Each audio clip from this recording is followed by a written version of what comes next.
Ayaan please আমাকে ছাড়ো, আমার অনেক লাগছে, আমার শরীরে জ্বর, প্লিজ আজকে আমাকে ছেড়ে দাও, আমি আর পারছি না। চুপ কর। কেন পারবি না? হ্যাঁ, কোচি ছেলেকে বিয়ে করছস না, এখন তো তোকে পারতেই হবে। তোকে বারবার বলছিলাম আপু আমি বিয়ে করব না আপনাকে, আপনি এই বিয়েটাতে না করে দেন। তুই আমার কোনো কথা শুনছস? তুই কি বলছিলি বড় আপুর উপরে আমি কিভাবে কথা বলবো? এখন চুপচাপ সহ্য কর, না হইলে মাইর খাবি।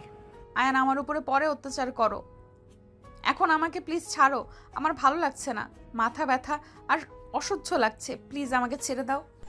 নদীর কথা শুনে আয়ন রেগে গলা চেপে ধরে বলল, আদর করার সময় উল্টাপাল্টা কথা বললে মেজাজ গরম হয় জানার পর তুই আবার কথা কেন বলস? মাইন না দিলে তুই ভালো হবি না। আয়ন কথাগুলো বলেই নদীকে থাপ্পড় মারতে লাগলো। নদীর চোখ দিয়ে পানি পড়তে লাগলো। আর নিজের মতো করে আদর করতে লাগলো, আর নদীকে ইচ্ছে করে ব্যথা দিতে লাগলো। নদী সহ্য করতে না পেরে অজ্ঞান হয়ে গেল। নদী আয়ন নিজের মতো করে আদর করে নদীর উপর থেকে নেমে ডার থেকে সিগারেট বের করে বারান্দায় চলে গেল। সিগারেট ফুঁকাতে লাগলো আর বাহিরের দিকে তাকিয়ে ভাবতে লাগলো, উনি আমার নিজের বাবা নাকি সৎ বাবা বুঝতে পারি না, সব কিছুতে আমার উপরে চাপিয়ে দিবে।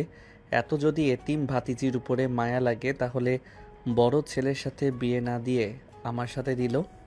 যত সব কিছুতে বাড়াবাড়ি না করলে হয় না।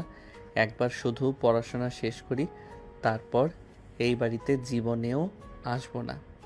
আয়ন কথাগুলো ভাবতে ভাবতেই হঠাৎ করে ফোন বেজে উঠলে আয়ন সিগারেট ফেলে দিয়ে রুমে চলে গেল। ফোনটা তুলতেই দেখে ওর গার্লফ্রেন্ড সোনালি কল দিয়েছে। আয়ন কল রিসিভ করতেই ওপাশ থেকে বলে ওঠে, আয়ান, আমি কিন্তু আত্মহত্যা করব।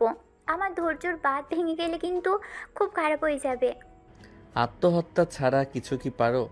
এক ডায়লগ বারবার দিও না, মেজাজ খারাপ আছে। দিন দিন বউয়ের প্রতি ভালোবাসা বেড়েই যাচ্ছে, তাই না? তুই যদি এখন ছাদে না আসোস, আমি কিন্তু সত্যি এখান থেকে ঝাঁপ দিব। আসতেছি। আয়ন কল কেটে দিয়ে টি শার্টটাই পরে রুম থেকে বের হয়ে সোজা ছাদে চলে গেল। ছাদে গেলে কান্নার শব্দ পেয়ে আয়ন বুঝতে পারল সোনালি কান্না করছে।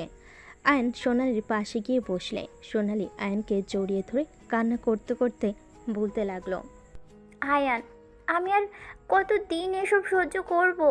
আয়ান, তোমার পাশে আমি ওকে আর সহ্য করতে পারছি না, আমার অনেক কষ্ট হয়। আয়ান, তুমি এই বিয়েটা কেন করলে বলো তো? কেন করছি দেখো নাই? ন্যাকা কান্না করো না, রাগ হচ্ছে। নিজেও তো ছিলে, বিয়ে আটকাতে পারো নাই, সেখানে আমাকে আবার জিজ্ঞেস করছো কেন করলে বিয়ে?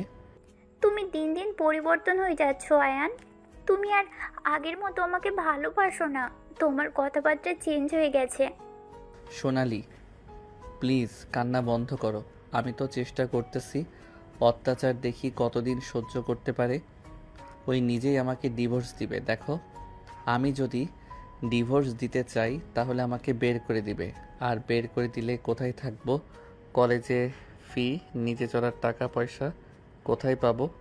আমার পক্ষে চাকরি করাও সম্ভব না, ওইসব চাকরি আমার দ্বারা হবে না। আমাকে তো ভালোবাসো, আমার জন্য কি একটু কষ্ট করতে পারবে না? আমরা পালিয়ে যাই, দরকার হলে দুইজন কাজ করব। তাও এখন এখান থেকে চলো, ওর সাথে তোমাকে এক ঘরে দেখতে আর পারবো না। প্লিজ আমাকে নিয়ে পালিয়ে যাও। আবেগ দিয়ে কাজ হবে না। টাকা না থাকলে তুমিও আমার হাত ছেড়ে চলে আসবে। শুনো, 10 দিন ধরে সহ্য করতেছো, আর কিছুদিন করতে থাকো। ওই নিজেই আমাকে ডিভোর্স দিবে দেখো। আমার মনে হয় না। ওকে কি অত্যাচার করো যে ও দিব্যি সবার সাথে হাসি খুশি থাকে? এইটাই তো অবাক হই, ওর শরীরে প্রায় জায়গায় আমার মায়ের ক্ষত, তারপরও ওর ভিতরে কোনো মন খারাপ বা কোনো কিছু দেখি না। সবার সাথে দিব্যি হাসি খুশি চলছে, কাজ করছে। তোমার আম্মু, আমার আম্মুও মাঝে মাঝে কত বকাঝকা করে, কিছু বলে না। ওই কি মানুষ নাকি অন্য কিছু? আমি ওর প্রশংসা শুনতে চাই না। কিভাবে ওকে এই বাড়ি থেকে বের করবে সেটা বলো। আর যেভাবেই হোক ওকে তোমার লাইফ থেকে সরানো লাগবে। চেষ্টা তো করতেছি, দেখা যাক কত দিন লাগে। দেখি আমার জানোটা কান্না করে কি অবস্থা করছো। আয়ান সোনালির চোখের পানি মুছে দিয়ে বাহুতে জড়িয়ে ধরে বসে থেকে টুকটাক কথা বলতে লাগলো। ভোর 5টায় আয়ান বলে ওঠে, রুমে যাও, সবাই উঠে পড়বে। তুমিও যাও। আয়ান নিচে নেমে চলে গেল। আয়ান নিজের রুমে গেল, সোনালি ওর রুমে চলে গেল। আয়ান রুমে গিয়ে দেখে নদী রুমে নেই। ওয়াশরুমের দিকে তাকাতে দেখে বন্ধ। বুঝতে পারল নদী ওয়াশরুমে আছে। আয়ান খাটে শুয়ে পড়ল। নদী ওয়াশরুম থেকে বের হয়ে বলে, আয়ান গোসল করে অজু করে নামাজ পড়তে যাও। পরে পড়বো। দেখো তুমি পরে সময় করে দিবে, আবার ঘুমিয়ে যাবে। গতকালের মতো যাও গোসল করে আসো। আয়ান উঠে ওয়াশরুমে চলে গেল। নদী জায়নামাজ বিছিয়ে নামাজ পড়তে লাগলো। নামাজ পড়া শেষ হলে ড্রেসিং টেবিলের সামনে বসে চুল হেয়ার ড্রাই করতে লাগলো। আয়ন ওয়াশরুম থেকে শার্ট প্যান্ট চাইলে নদীর আলমারি থেকে শার্ট প্যান্ট হাতে দিল। আয়নের হাতের সাথে নদীর হাত পড়তেই আয়ন চমকে গেল।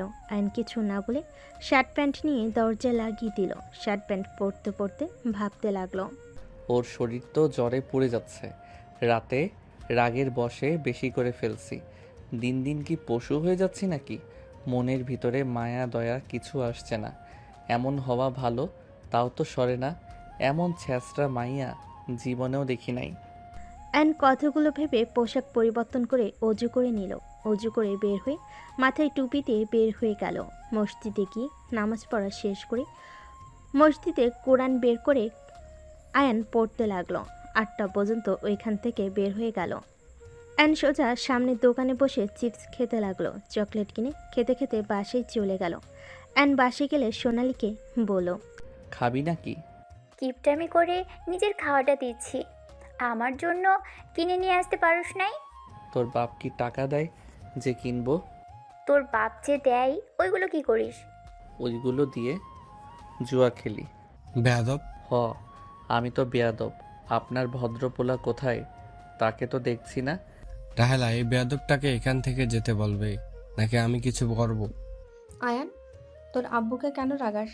রান্নাঘরে আয়। অ্যান রান্নাঘরে গেলে দেখে নদী কাজ করছে। নদী পড়ে যেতে নেবে। অ্যান সাথে সাথে গিয়ে ধরে ফেল। নদী চোখে সব ঝাপসা হয়ে আসতে লাগলো। আয়নের আম্মু রেগে বলে, জামাইকে দেখে ঢং শুরু হয়ে গেছে। সামান্য জ্বর এসেছে, এতে মাথা ঘুরে দুবার পড়ে যেতে নিল।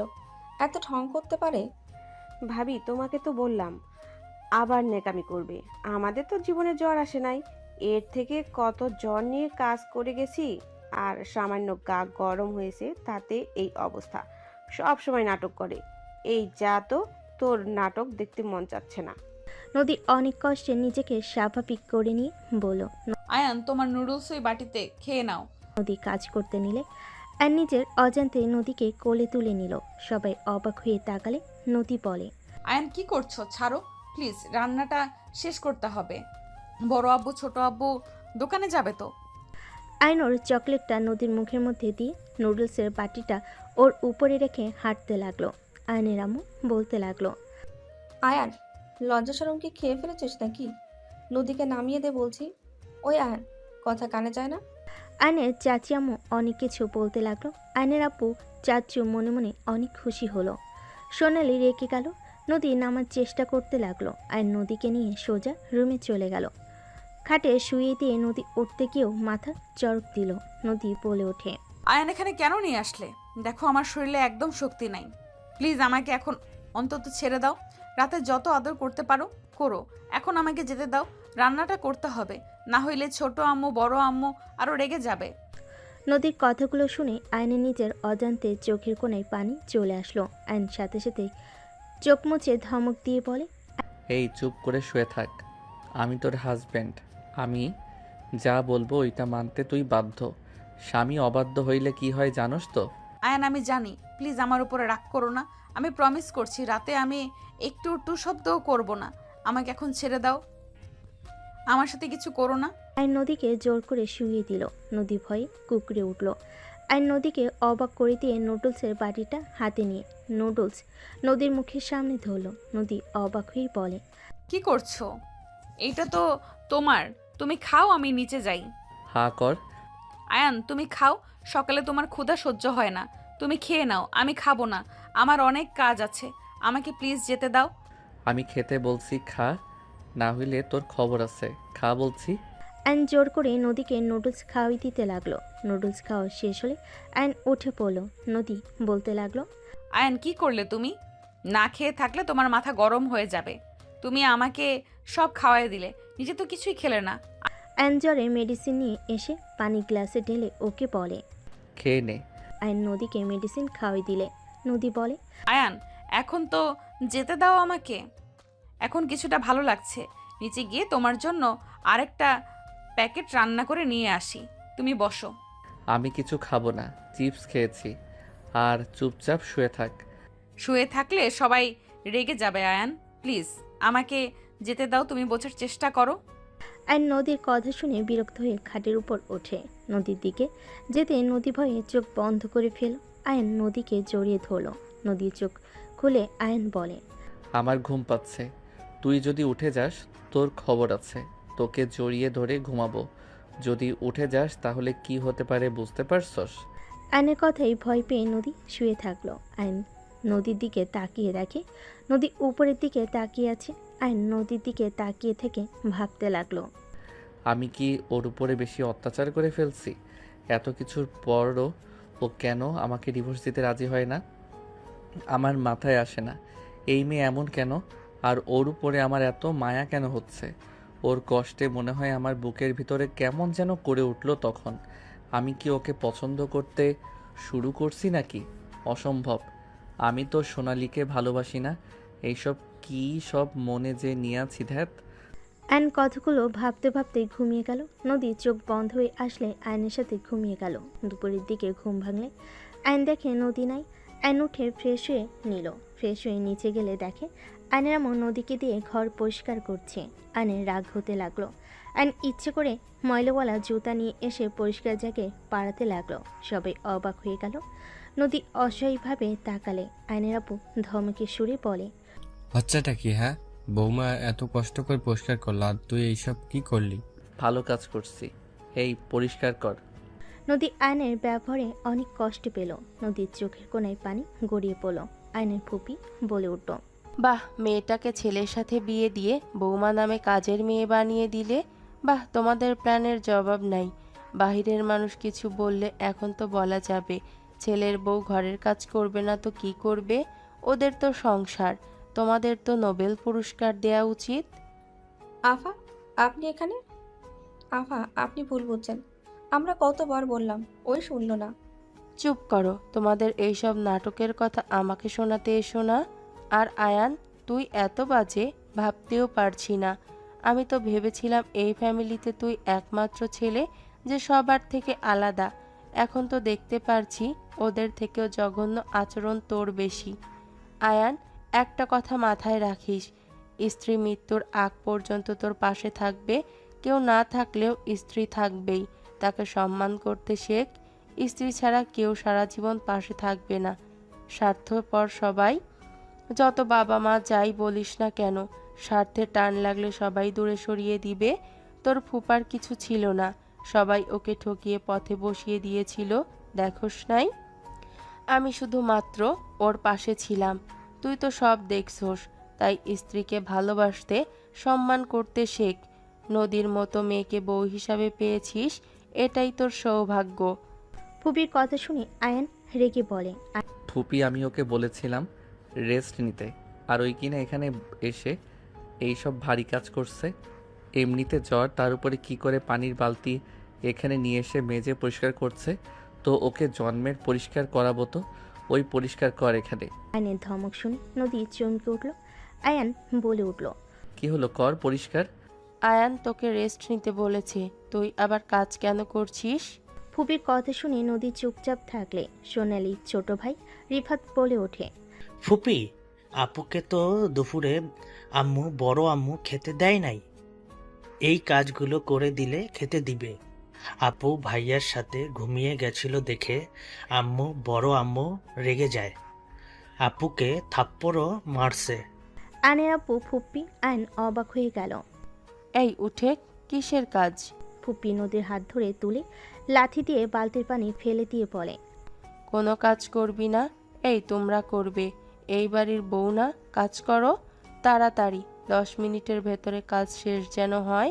ফুপি তুমি এসেছো, রুমে গিয়ে রেস্ট নাও, আর একটু আছে। আম্মুদের উপরে রেগে যেও না, রিফাত ভুল বুঝছে। আবার ওদের হয়ে কথা বলস, চল বলছি। আয়নের ফুপি নদীকে টেনে নিয়ে গিয়ে টেবিলের সামনে বসে খাবার বেড়ে দিল। আয়নের আম্মু চাচি রাগে গজগজ করতে করতে কাজ করতে লাগলো।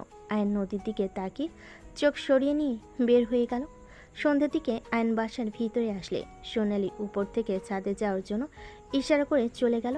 আয়নের আম্মু বলে ওঠে, তোর বউকে এভাবে ছেড়ে না দিয়ে হাতের মুঠোয় রাখার চেষ্টা কর। যত ছেড়ে দিবি তত মাথায় উঠে বসবে। নবাব জাতি সে যে রুমে গেছে, বের হওয়ার নাম নেই। ভালো করছে, আমার সাথে জোর করে বিয়ে দাও আরো। তোর আব্বুর জন্য তো রাজি হইতে হয়েছে, আমি কি রাজি ছিলাম নাকি? আমার কাছে বকবক করবে না তো। আয়ন কথাগুলো বলে ছাদে চলে গেল। ছাদে গেলে সোনালি আয়নের কলার চেপে ধরে দেওয়ালের সাথে চেপে ধরে বলে, তুই আমার সাথে ভালোবাসার নাটক করছোস এতদিন ধরে, আমার মন নিয়ে খেলা করছোস। তুই আমাকে ভালোবাসোস না, তুই তোর বউকে ভালোবাসোস, আমাকে বোকা বানাইছোস, তাই না? এই ছাড়ো। আয়ন ধাক্কা দিয়ে সরিয়ে দিয়ে বলল, এক কথা বলতে কেমন লাগে, আমি আমার বউকে ভালোবাসলে তোর কথায় উঠতাম বসতাম নাকি? ভালোবাসি জন্য ভালো লাগে না, তাই না? মিথ্যা কথা, তুই আমাকে ভালোবাসোস না।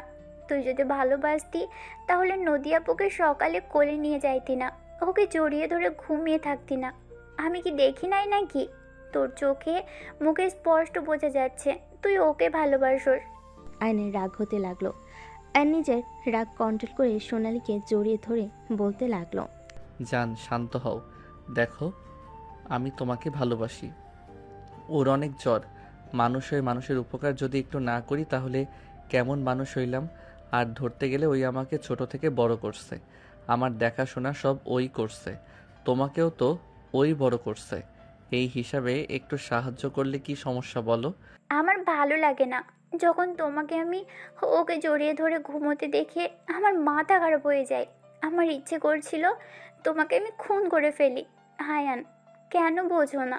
আমি তোমাকে ভালোবাসি, কেন বোঝো না? আমি তোমাকে অন্য কারোর সাথে সহ্য করতে পারছি না। আমাকে বলবে আমি কি করতে পারি? আমি কিচ্ছু জানি না, তো ওকে যত তাড়াতাড়ি পারো ছেড়ে দাও।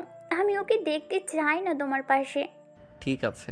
আয়ন সোনালি কপালে চুমু দিয়ে বলে, জান থাকো, ফ্রেশ হয়ে পড়তে বসিগা, আগামীকাল থেকে কলেজে যেতে হবে। আমাকে নিয়ে যাও। ঠিক আছে।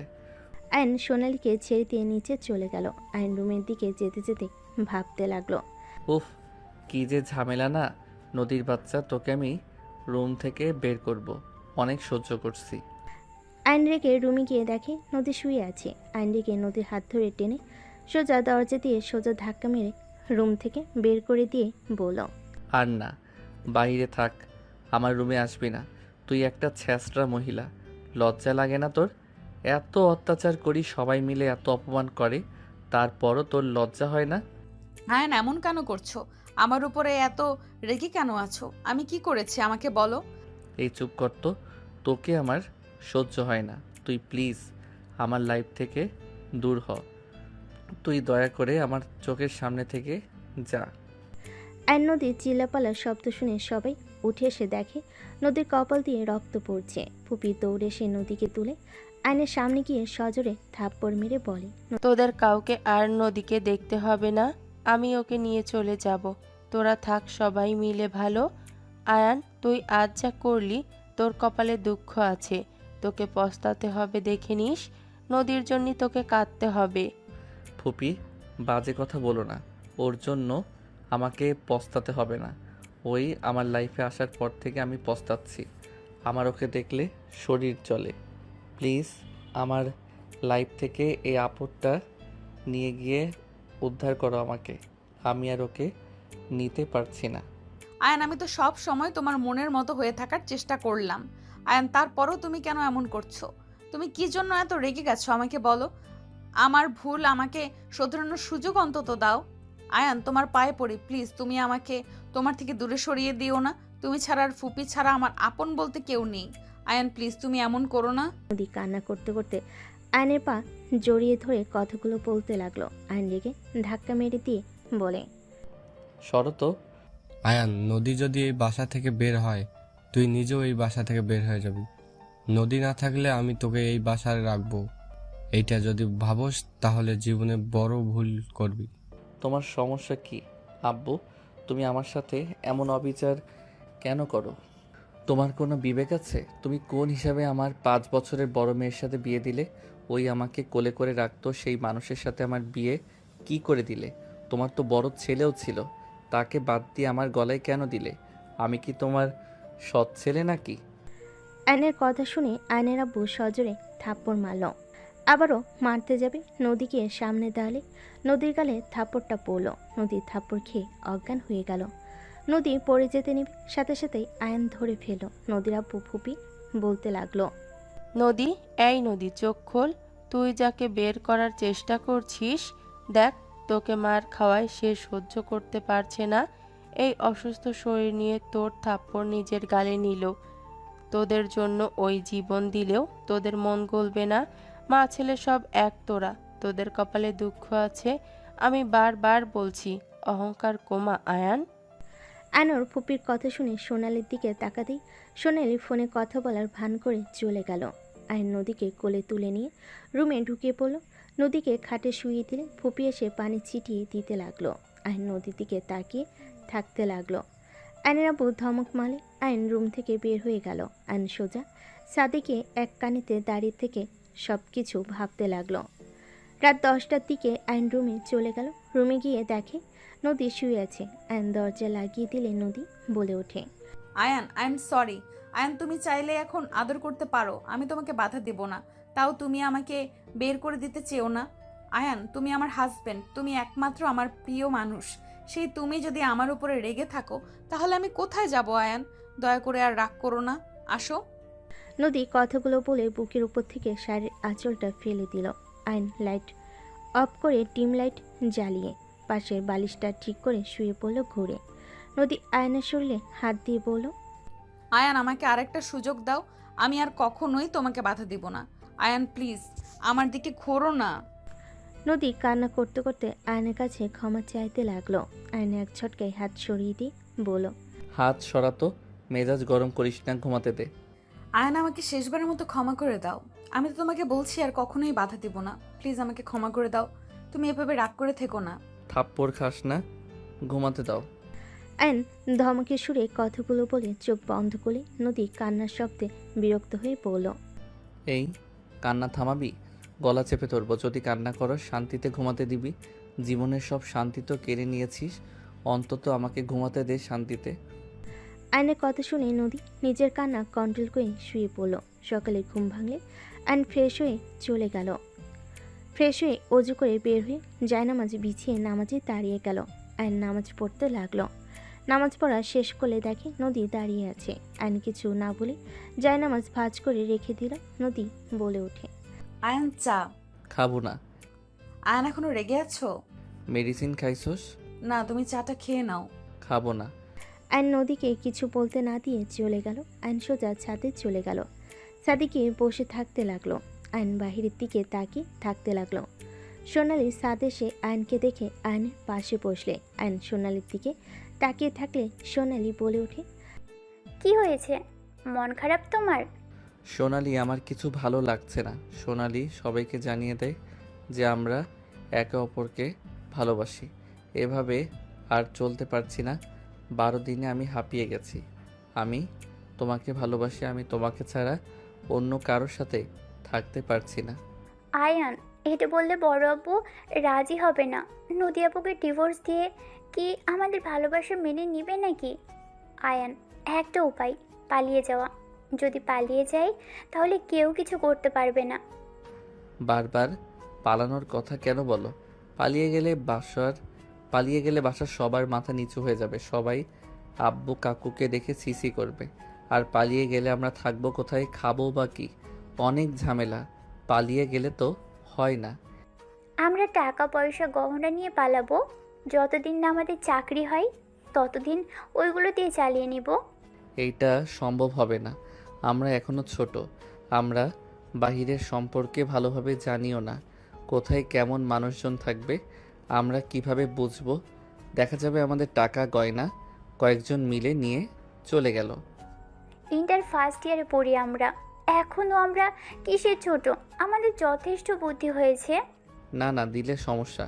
এক, যদি পালিয়ে যায়, যদি রাগের বশে ত্যায্য পুত্র করে, তাহলে সব হারাবো। দুই, যদি পালিয়ে গিয়ে কিছু না করতে পারি, তাহলে তোমাকেও হারাবো, সাথে আমার লাইফটা ধ্বংস হয়ে যাবে।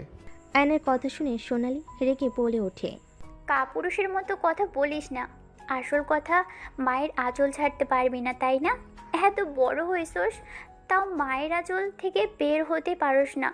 তোর মা কি সারা জীবন বেঁচে থাকবে নাকি? সবসময় মামা করস, নিজের কিছু কর, তারপর আসবি ভালোবাসার কথা বলতে। আর তোর মা না মরলে তুই জীবনেও বড় হবি না। সোনালি কথা শুনে আয়ন রেগে ঠাস করে থাপ্পড় মেরে বলে।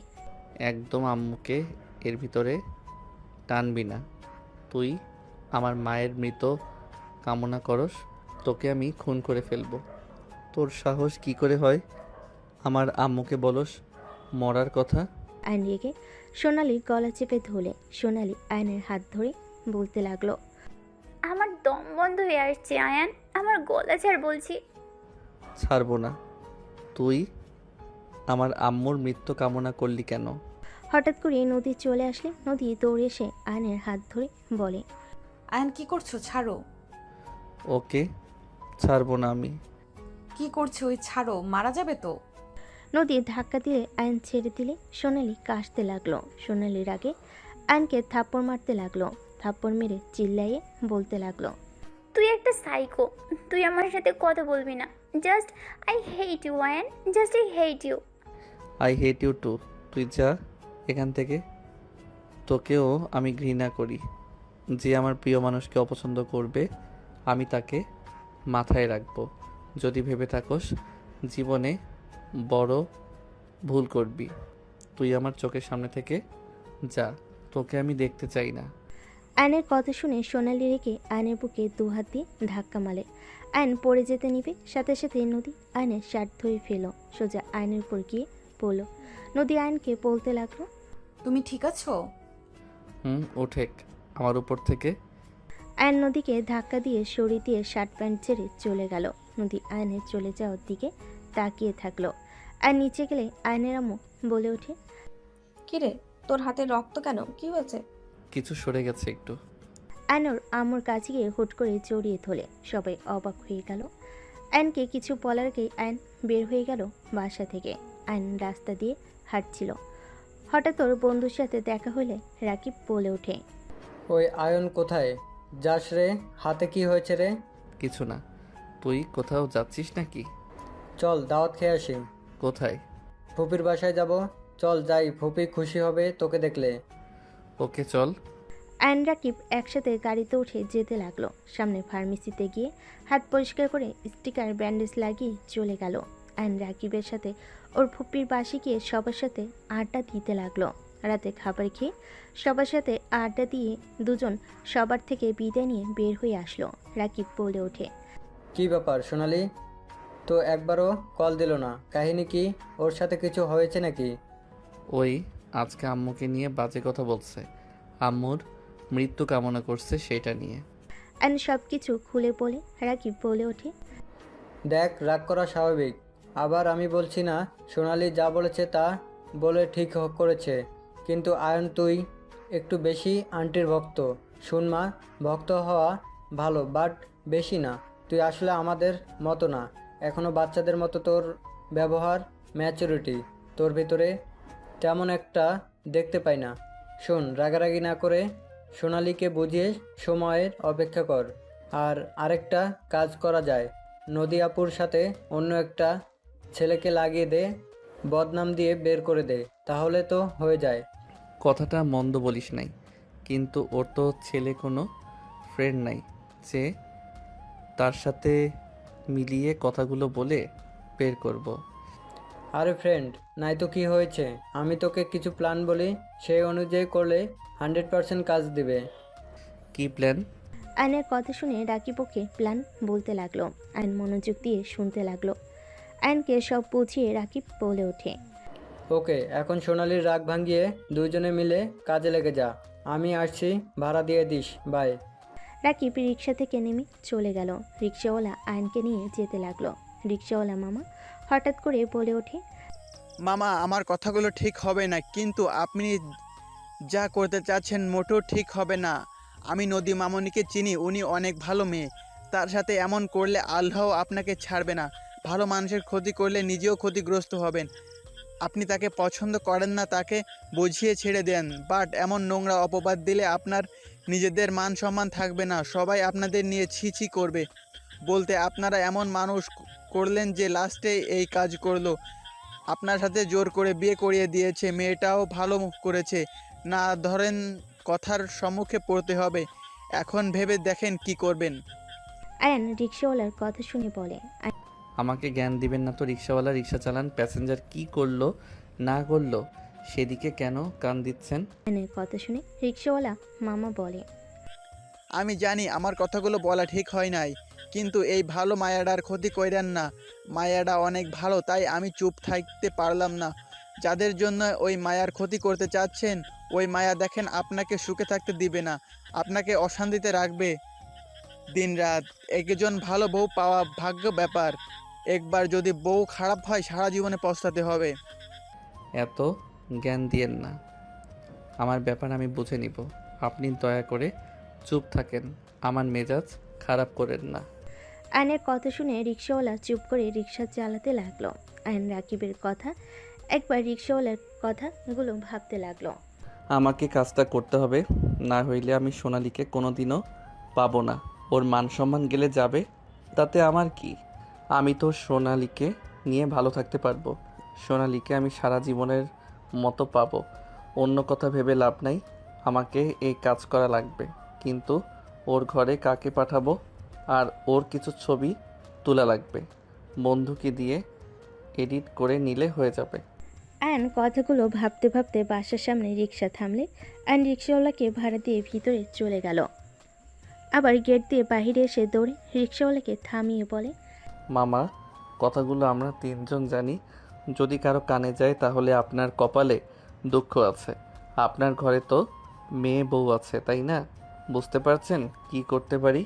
আয়ন কথাগুলো বলে ভিলেন মার্কা হাসি দিলে রিক্সাওয়ালা রেগে আয়নের মুখে সজোরে খুশি মেরে বলে, আমার বউ বাচ্চার দিকে চোখ তুলে তাকালে তোর চোখ তুলে নিয়ে ফেলবো। গরিব হতে পারি, তোর মতো কাপুরুষ না যে অন্য কারোর কথায় নিজের স্ত্রীর কাছে অন্য পুরুষ পাঠাবো। আমার বউ বাচ্চা আমার কাছে জীবন, আরেকটা অংশ। যাদের ছাড়া আমি অসম্পূর্ণ, তাদের দিকে চোখ তুলে তাকালে চোখ তুলে ফেলবো আমি। রিক্সাওয়ালাকে মারতে গিয়েও আয়ন মারল না। রিক্সাওয়ালা রিক্সা নিয়ে চলে গেল। আয়ন রিক্সাওয়ালার চলে যাওয়ার দিকে তাকিয়ে থাকলো। রিক্সাওয়ালা চলে গেলে আয়ন গেটের কাছে এসে ভিতরে ঢুকে পড়ল। আয়ন বাসার ভিতরে ঢুকলে চাচি বলে ওঠে, আয়ান, সোনালির সাথে তোর কি হয়েছে? সোনালি সেই যে কান্না করছে সকাল থেকে, কারো কথা শুনছে না, না খেয়ে আছে সারাদিন, কিছু খায়নি। কি হয়েছে তোদের মাঝে? আয়ান, তুই ওর গলা চেপে কেন ধরেছিলি? আমাকেও মেরেছে, আমিও মারছি। তোর কি কোনো কাণ্ডজ্ঞান হবে না? ওই বড় হয়েছে, তুইও বড় হয়েছিস, এখনো আগের মতো মারামারি কেন করিস? তুই কি ভালো হবি না কোনো দিন? যা, সোনালীকে শান্ত করে খাবার না খাওয়াতে পারলে তোর খবর আছে। যাচ্ছি, আমার কাছে খাবার দাও, আমি যাচ্ছি। চাচি খাবারের প্লেটে খাবার দিয়ে আয়নের হাতে দিল। নদী আয়নের দিকে তাকিয়ে থেকে বলে, আয়ন একটু মাথা ঠান্ডা রাখো, সোনালি একটু রাগী জানো তো। তুই চুপ কর, সব নষ্টের মূল হইলি তুই। তুই আমার সামনে কথা বলিস না, মুখে মেরে মুখ ভেঙে ফেলবো। তোদের মাঝে নদী কি করেছে? তোরা তো প্রায় ঝগড়া মারামারি করস, সেখানে ওই কিভাবে নষ্টের মূল হয়? নিজেরা ঝামেলা করবি আর আরেকজনের নাম দিবি, তাই না? থাপ্পড় মেরে গাল ফাটিয়ে দেবো। আব্বু সবসময় তুমি ওর দিকে টানো কেন? আমি কি তোমার ছেলে না নাকি? তুই তার ছেলে, কিন্তু ব্যবহার ঠিক কর। নিজের দোষ অন্যজনের ঘাড়ে দোষ চাপাবি না, নিজের দোষ নিজে নিতে শেখ। ফুপি, তোমার ওর প্রতি এত মায়া, তুমি ওকে নিয়ে এখান থেকে যেতে পারো না?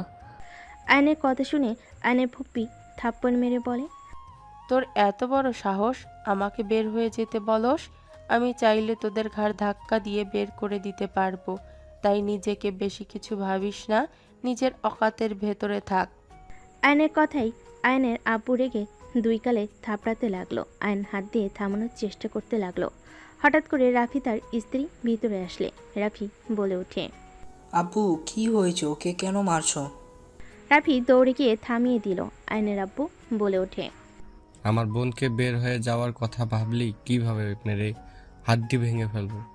আমার বোনরা আমাদের কলিজা, তোদের কোনো অধিকার নাই আমার বোনদের নিয়ে কিছু বলার। তোদের ভাইদের মতো নাকি যে নিজের ভাই বোনের সাথে কোনো সম্পর্ক নেই? তোদের লজ্জা পাওয়া উচিত। আমরা এই বয়সেও আমাদের ভাই বোনের ভিতরে কত মিল।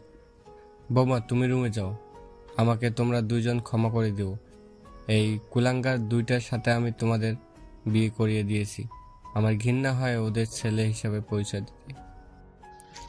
এইসব কি বলছেন আব্বা? আমি তো নিজের ইচ্ছে ওকে বিয়ে করেছি, আপনি তো শুধু অনুমতি দিয়েছেন। এইখানে আপনার তো কোনো দোষ নাই। আব্বু শান্ত হন। নদী রূপা আয়নের আব্বুকে শান্ত করতে লাগলো। সোনালি সবার চিল্লাপালার শব্দে রুম থেকে বের হয়ে সিঁড়ির কাছে দাঁড়ালে এসব কাহিনী দেখে বিরক্ত হয়ে চলে গেল।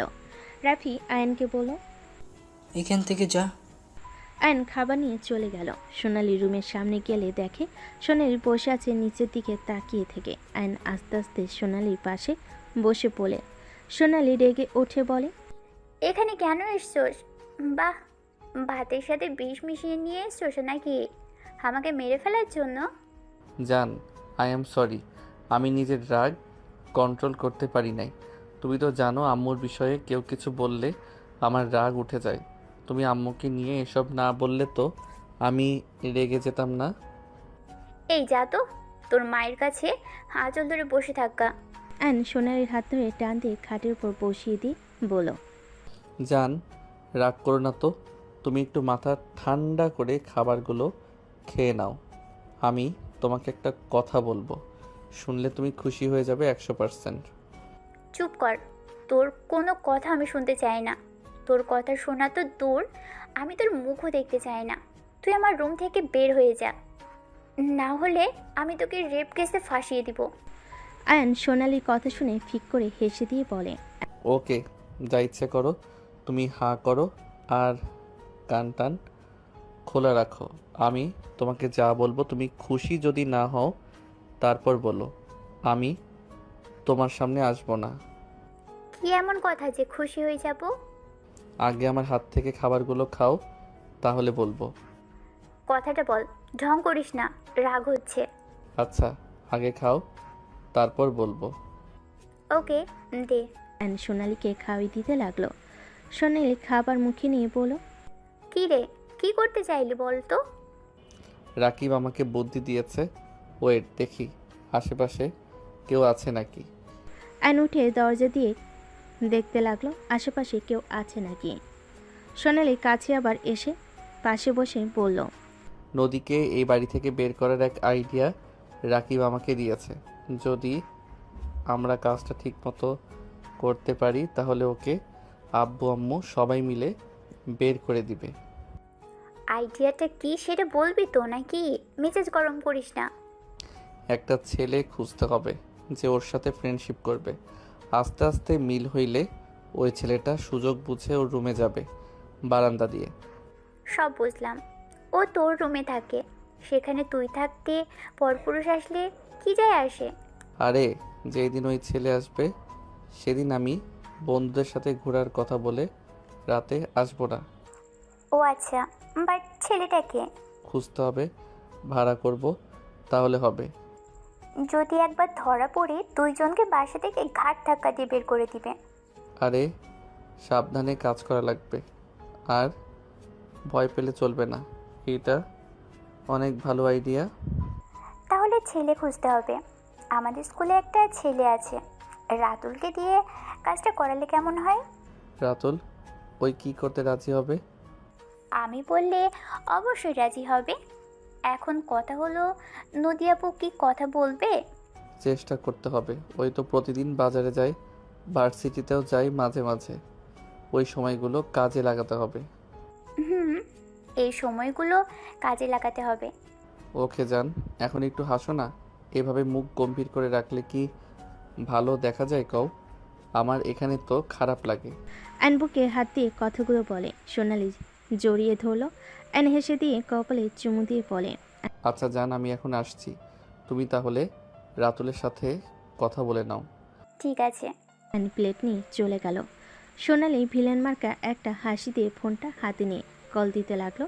এদিকে আইন প্লেটটা নিচে যেতে নিবে, তখন নদী সামনে পড়ে নদী বলে, আমার কাছে দাও, আমি রেখে আসছি। লাগবে না তোর সাহায্য, যা এখান থেকে। অ্যান কথাগুলো বলে নিচে চলে গেল। নিচে গেলে রাফির বউ বলে ওঠে, ছোট ভাই আমার কাছে দাও। না ভাবি, আপনি রুমে গিয়ে রেস্ট নেন, জার্নি করে এসেছেন। তোমার সাথে আমার কথা আছে। আমার রুমে এসো তো। কি কথা ভাবি? রুমে এসো, তারপর বলবো। আচ্ছা যান, আমি এটা ধুয়ে আসছি। অ্যান রান্নাঘরে চলে গেল। রূপা নিজের রুমে চলে এলো। অ্যানের পাশে চাচি এসে বলে ওঠে, আজকে একটা কাজের মতো কাজ করছো, ঠিক করছো। এই বড় আফার মুখের উপরে কিছু বলা যায় না। আমরা তো পরের মেয়ে, আমাদের সেই অধিকার নাই। তুই বলছস, ভালো করছস, আমাদের মনের কথা একদম। অনেক খুশি হয়েছেন নাকি? খুশিতে মনে হয় আত্মহারা হয়ে গেছেন। অবশ্যই খুশি হয়েছি। আমি যা বলতে পারি নাই এতদিনে তুই বলে দিয়েছিস। ও আচ্ছা, আম্মু তুমিও খুশি নাকি? চুপ কর বেয়াদব, তোর এভাবে বলা ঠিক হয়নি। তোর ফুপি আমাদের পছন্দ না করলেও তোদের অনেক ভালোবাসে। আর কখনো তোর ফুপি বা আব্বুর সাথে বাজে ব্যবহার করবি না। উনি না অনেক খুশি হয়েছে, তুমি আবার খুশি হও নাই কেন? থাপ্পড় খেতে না চাইলে এখান থেকে যা। আয়নার কিছু না বলে চলে গেল। আয়ন রূপার রুমের সামনে গিয়ে নক করলে। রূপা বলে ওঠে, হ্যাঁ ভাই, রুমে আসো।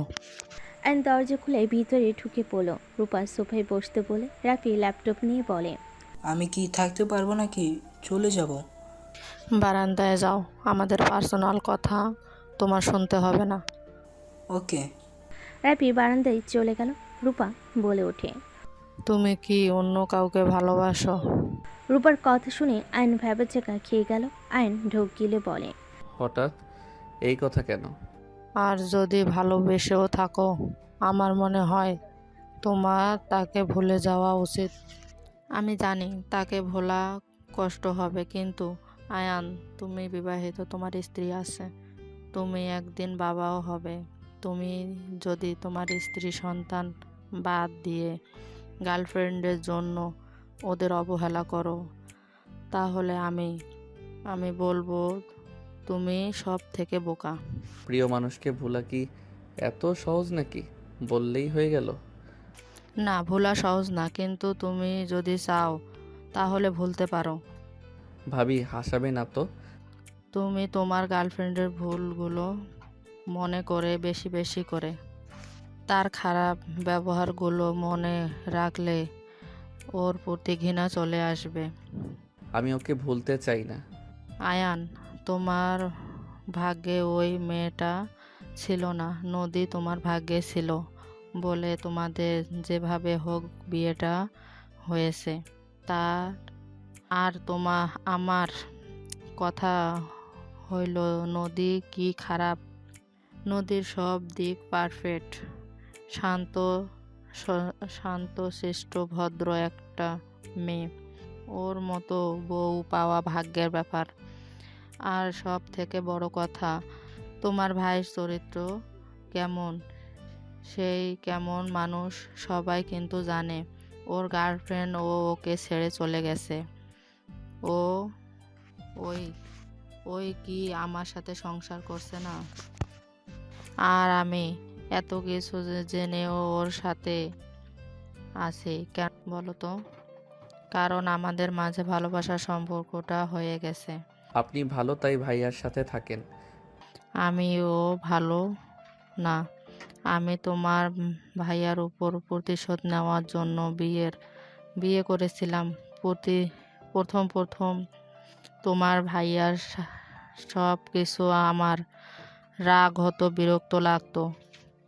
একটা জিনিস জানলে অবাক হতে পারো, তোমার ভাইয়ার খারাপ হলেও স্বামী হিসেবে কিন্তু অনেক ভালো।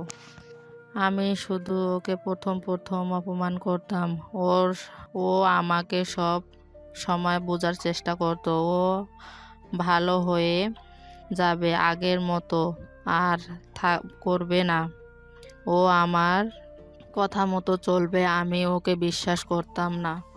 আস্তে আস্তে তোমার ভাইয়ের প্রতি ভালোবাসা, আসলে আমি ওকে ভালোবাসা দিয়ে আমার মনের মতো গড়ে নিয়েছি।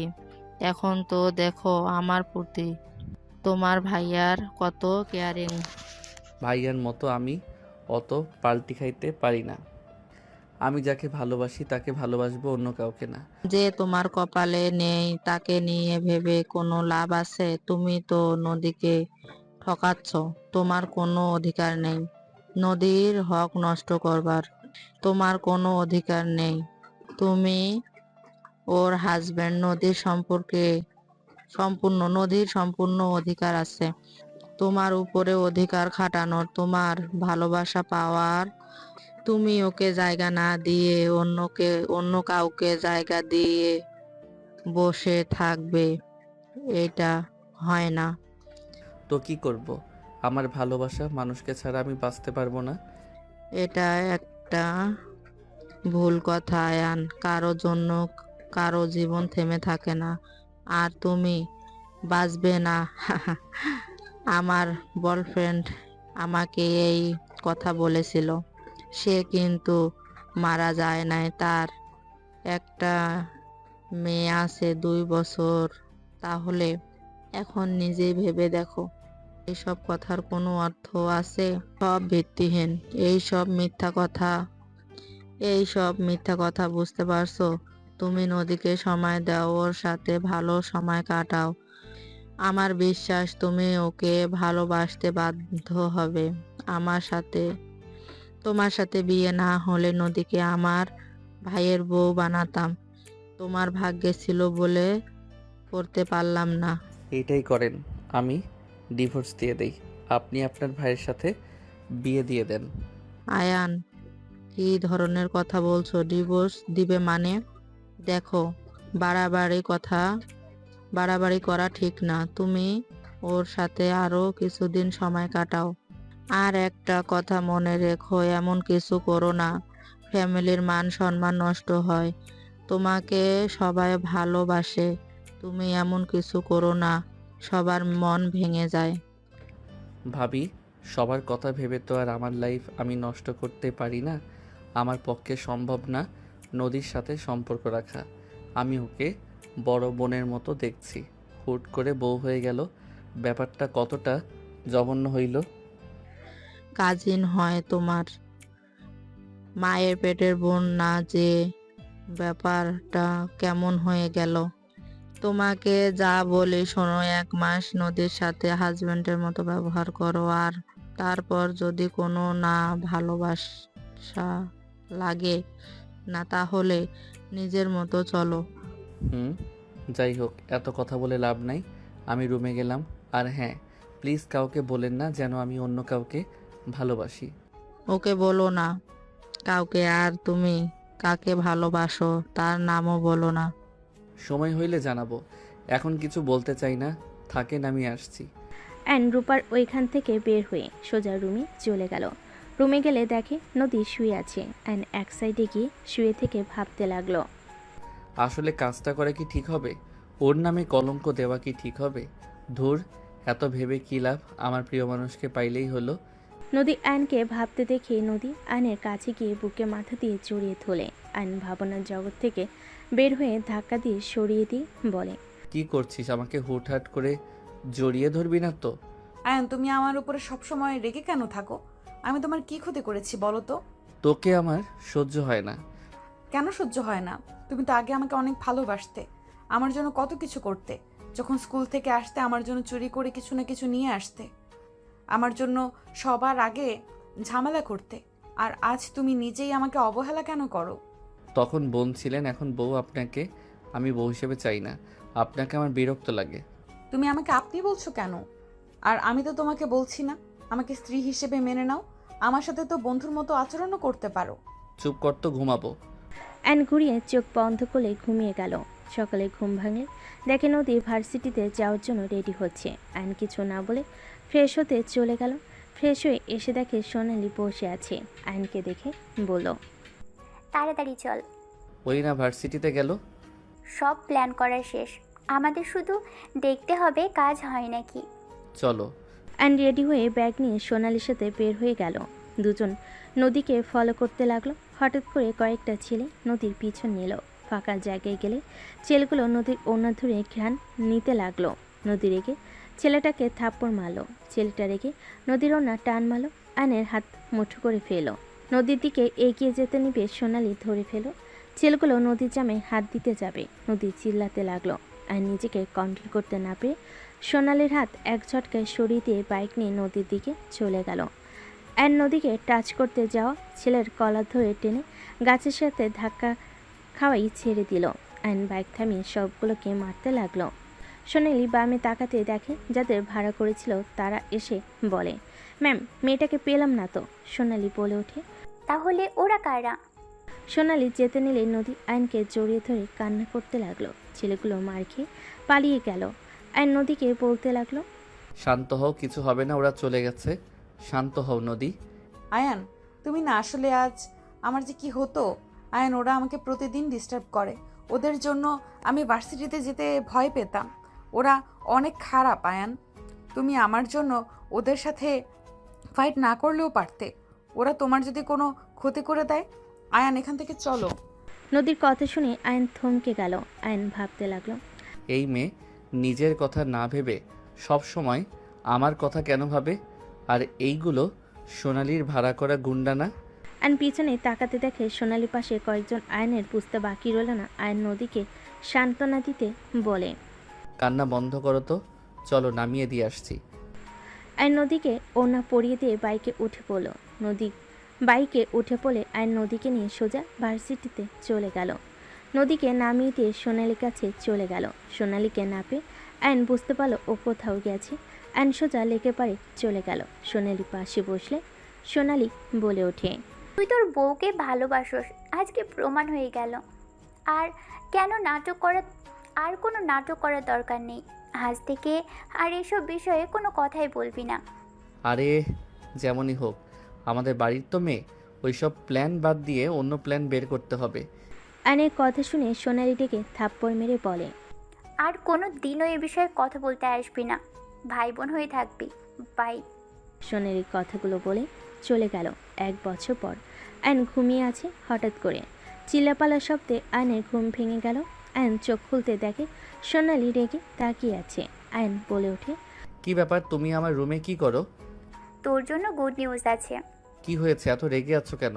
আবার কি হলো? দেখো, 1 বছর ধরে অশান্তিতে থাকতে থাকতে ক্লান্ত হয়ে গেছি। দয়া করে বলো কি হয়েছে? আবার রেগে কেন আছো? তোমার যদি মনে হয় আমি ভালোবাসি না, তাহলে তাই আমাকে ছেড়ে রাতুলের সাথে রিলেশন কন্টিনিউ করতে থাকো। এখন তো এই কথা বলবি, কারণ তুই তো বাপ হতে চলেছিস। এখন বউ বাচ্চা নিয়ে সুখে সংসার করবি। এখন তো আমাকে দরকার নেই। মানে? বাবা হতে চলেছি মানে? আহারে শোনা আমার, ভাজা মাছটা উল্টে কেটে জানে না। এই দেখ এটা।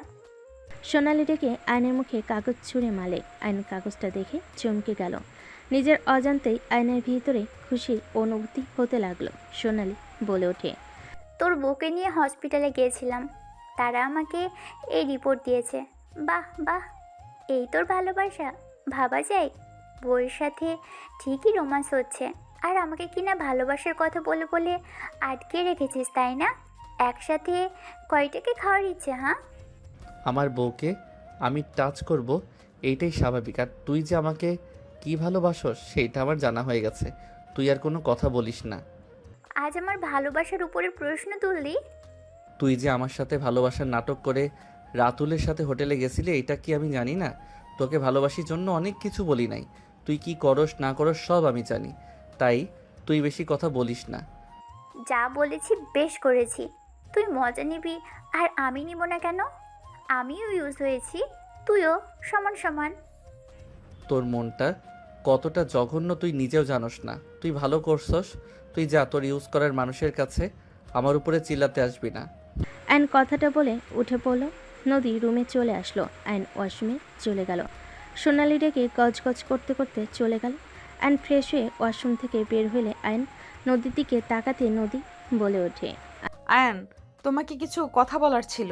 সোনালি তো মনে হয় তোমাকে জানিয়েছে, তাই না? হুম। তুমি খুশি হও নাই? আমার সন্তানের কিছু হইলে তোর কপালে দুঃখ আছে।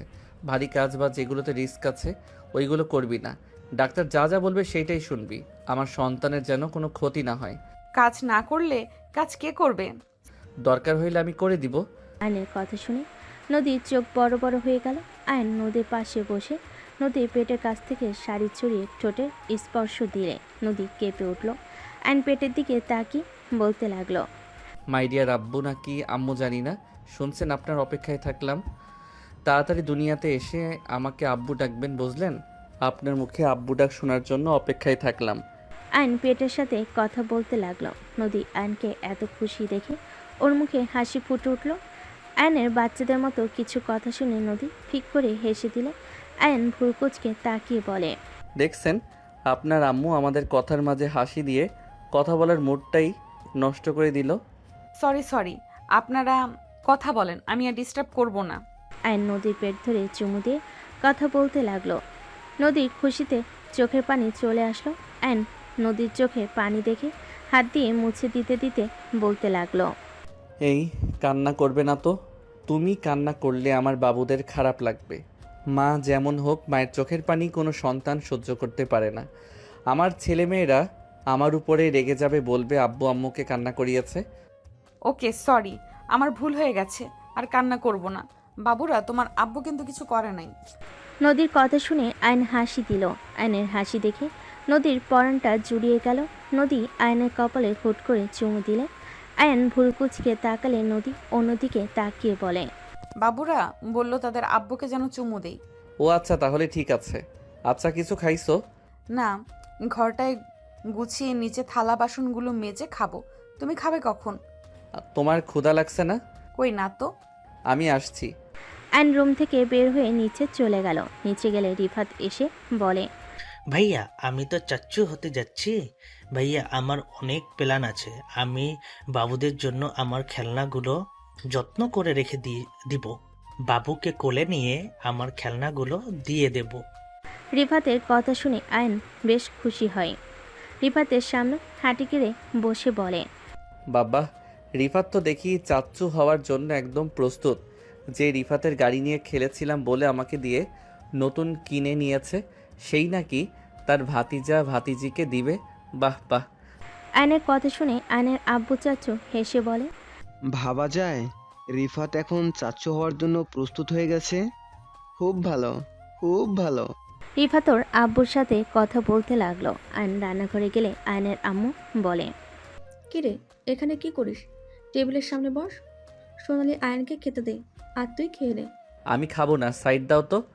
আয়ন প্লেট নিয়ে খাবার প্লেটে নিতে লাগলো। আয়ন খাবার নিয়ে যেতে নিলে আয়নের আম্মু বলে, টেবিলে বসে খা, কোথায় যাস? নদীকে খাওয়াই দিব। কি বলো এসব? আয়ন কিছু না বলে চলে গেল। সোনালির আগে হাত মুঠো করে নিল। আয়ন খাবার নিয়ে যেতে নিলে আয়নের আম্মু হাত ধরে বলে, মেয়েদের বিয়ে হলে বাচ্চা হবে, এখানে এত ন্যাকামি করার কোনো মানে হয় না। বউকে বেশি মাথায় তুলে পরে নিজে পস্তাতে হবে। একদম ঠিক কথা। যেমন আগে আমি পস্তাছি তোর মাকে মাথায় তুলে। আয়নের আব্বুর কথা শুনে আয়নর চাচু মিটিমিটি হাসতে লাগলো। আয়নের আম্মু রেগে বলে, আমি তোমাকে কি করেছিলাম যে আমার জন্য তুমি পস্তাইছো? তোমরা ঝগড়া করো, আমি যাই। আয়ন রুমে গিয়ে দেখে নদী জামা কাপড় বের করে এক এক করে গোছাচ্ছে। আয়ন নদীকে তুলে খাটে বসিয়ে দিয়ে বলল, আসলে তোর পাকনামি না করলে ভালো লাগে না। তোকে যে বললাম কোনো কাজ করা লাগবো না, তাও কানে শুনোস না নাকি? আরে এটা তো ভারী কাজ না, আর এখন ভারী কাজ করলে কিচ্ছু হবে না তো। বেশি বুঝবি না। ওকে। আয়ন প্লেটের খাবার নদীর মুখের সামনে ধরল। নদী বলে উঠল, তুমি খাও, আমি পরে খেয়ে নিব। খেতে বলছি, খেয়ে নাও। আয়ন নদীকে খাওয়াই দিতে লাগলো। নদী আয়নের সামনে লোকমা এগিয়ে দিলে আয়ন মুচকি হাসি দিয়ে মুখে লোকমাটা নিয়ে নিল। দুজন একে অপরকে খাওয়াই দিতে লাগলো। খাওয়া শেষ হলে আয়ন নদীকে পানি খাওয়াই দিতে গেলে নদী বলে ওঠে, তুমি আগে খাও, তোমার তো কারোর একটু জিনিস পছন্দ না। খাও, সমস্যা নাই। তুমি খাও। আমি যদি না খেতে পারি তো আমারটা তুমি কেন খাবে? তুমি আমার হাজবেন্ড, তাই। তুমিও তো আমার বউ, খাও তো। আমি যা বলি শুনো, আমার রাগ তুলতে যেও না। আয়নের কথা শুনে নদী পানি খেতে লাগলো আর আয়নের দিকে তাকিয়ে দেখতে লাগলো। নদী মনে মনে ভাবতে লাগলো, এই আল্লাহ, আমি এসব কি স্বপ্ন দেখছি নাকি? আল্লাহ, স্বপ্ন যদি হয় আমার ঘুমটা ভাঙিয়ে দিয়েন না। নদীর পানি খাওয়া শেষ হলে আয়ন পানি খেয়ে প্লেট নিয়ে নিচে চলে গেল। আয়নকে দেখে আয়নের চাচি বলে ওঠে, আয়ান, নদীকে নিচে আসতে বলতো। কেন? বাহিরে কাজ আছে। কি কাজ? কিছু ড্রাম পড়ে আছে, পরিষ্কার করতে লাগবে। কাজের লোক দিয়ে করান, ওই আসতে পারবে না। ওইগুলো তোর বউ করতো, আর এখন কাজ করলে তোর বউয়ের ক্ষয় হবে না। তুই দামড়া মেয়ে হয়ে সারাদিন শুয়ে বসে থাকোস, কাজ করতে পারোস না। আয়ান, বেশি বেশি করে ফেলছিস কিন্তু। কিসের বেশি করছি? ওই কাজ করতে পারে না। তিনজনে চিল্লাপালার শব্দে নদী আয়নের ঘর থেকে বের হলো। নদীর সিঁড়ির কাছে এসে দেখে আয়ন বলছে, আমি বাড়াবাড়ি করছি নাকি তোমার মেয়ে করছে? আজকের পর থেকে আমার বউকে কেউ কিছু বললে তার জন্য মোটেও ভালো হবে না। সোনালি এই বাড়ির মেয়ে, আর নদী এই বাড়ির মেয়ে না। তোমার মেয়ে মেয়ে, আর ওই মেয়ে মেয়ে না। ওর বাবা মা মারা গেছে, ওর জন্য ওর কোনো মূল্য নাই, তাই না? আয়নের কথা শুনে নদী অবাক হয়ে গেল। আয়নের আম্মু এসে সজোরে গালে থাপ্পড় মেরে বলে, তোর এত বড় সাহস, চাচির সাথে এমন দুর্ব্যবহার করিস? তোর বউ তোকে জাদু করেছে, তাই না? নদী, তুই ইচ্ছে করে পেটে বাচ্চা নিয়েছিস, তাই না? যাতে আমার ছেলেকে বশ করতে পারিস। তোর পেটের বাচ্চা না থাকলে তুই আমার ছেলেকে বশ কিভাবে করবি? আয়নের আম্মু রেগে নদীর কাছে গিয়ে ধাক্কা মেরে দিলে আয়ন জোরে চিৎকার দিয়ে নদীকে ধরল। আয়ন নদীকে জড়িয়ে ধরে বলল, নদী, ঠিক আছো তুমি? আমি ঠিক আছি বড় আম্মু। আমি কোনোদিন আপনাদের কিছু বলি নাই, সব সহ্য করে গেছি। আজ আপনি যেই কাজটা করলেন মোটেও ঠিক করলেন না। কোনটা ঠিক কোনটা ভুল সেটা আমাকে বোঝাস? আয়নের আম্মু চুল ধরতে যাবে, আয়নর আম্মুর হাত ধরে বলে, ব্যাস আম্মু, তোমার ব্যবহারে আমি অনেক খুশি হয়েছি। তুমি আমার সন্তানকে মারার জন্য পিছপা হবে না, তোমাকে বোঝা হয়ে গেছে। আমার স্ত্রীকে আমি এই বাড়িতে রাখবো না। এখানে রাখলে তিনজন মিলে একটা কিছু করে দিবে। এই কাল লাগেনি, তুই আমার ছেলের মাথাটা একদম খেয়ে দিয়েছিস। আমার ছেলেকে আমার থেকে কেড়ে নিয়ে তুই জীবনেও সুখে থাকতে পারবি না। তোর সন্তান জন্ম হওয়ার আগে তুই হারাবি যদি আমার সন্তানকে আমার থেকে কেড়ে নিস। বড় আম্মু, আপনি আমাকে অভিশাপ দিচ্ছেন নাকি? হ্যাঁ, দিচ্ছি। আর তোর ওই মুখে আমাকে আম্মু বলবি না। আমার সন্তানের কিছু হইলে আমি কাউকে ছাড়বো না বলে দিলাম। কি করবি? হ্যাঁ ভাবি, তোমাকে আগেই বলেছিলাম ওর সাথে বিয়ে দিও না। আয়ানকে এই কাবজা করে নিবে, যেমন বড় ভাই সোনালির আব্বু বড় আফাকে নিয়েছে। নদী, তুই আমার ছেলের মগজ খাওয়া বন্ধ কর, তোর কোনোদিনও ভালো হবে না। আম্মু, তুমি কিন্তু অতিরিক্ত করে ফেলছো। নদী, চলো। আর নদীকে নিয়ে যেতে লাগলো। আয়নের বুকের ভিতরে কষ্ট অনুভব হতে লাগলো। আর নদীকে নিয়ে রুমে গিয়ে নদীকে খাটে বসিয়ে দিয়ে রেখে নদীর জামা কাপড় অর্ধেক ভাঁজ করেছে। নদী কান্না করতে লাগলো। আয়ন বাকি কাপড়গুলো ভাঁজ করতে বসলো। আয়ন মনে মনে ভাবতে লাগলো, আম্মু কিভাবে পারলো নদীকে এভাবে ধাক্কা দিতে? আম্মু কিভাবে অভিশাপ দিতে পারলো? নদীর উপরে রাগ আমার সন্তান তো এই দুনিয়াতে আসলোই না, তার আগে তাকে শত্রু বানিয়ে ফেললো, তার ক্ষতি করার চিন্তা করছে। আয়ন কথাগুলো ভাবতে ভাবতে চোখের পানি গড়িয়ে পড়তে লাগলো। নদী আয়নের পাশে বসে আয়নের চোখের পানিগুলো হাত দিয়ে মুছতেই আয়ন ভাবনার জগৎ থেকে বের হয়ে তাড়াতাড়ি করে মুছে ফেল। আয়ন হাসি মুখে বলল, তুমি এখানে বসলে কেন? বড় আম্মুর ব্যবহারে তুমি কষ্ট পাইছো, তাই না? তুমি কষ্ট পাও না বড় আম্মু, ওইটা তো খারাপ না। তুমি আমার সাথে বেশি ভালো ব্যবহার করছো, আমার জন্য তুমি প্রতিবাদ করছো, এর জন্য বড় আম্মু সহ্য করতে পারে নাই। বড় আম্মু ভেবেছে আমি তোমাকে তার কাছ থেকে কেড়ে নিচ্ছি। আম্মু এমনটা কিভাবে করতে পারলো? আমার মন এটা মানতে চাচ্ছে না।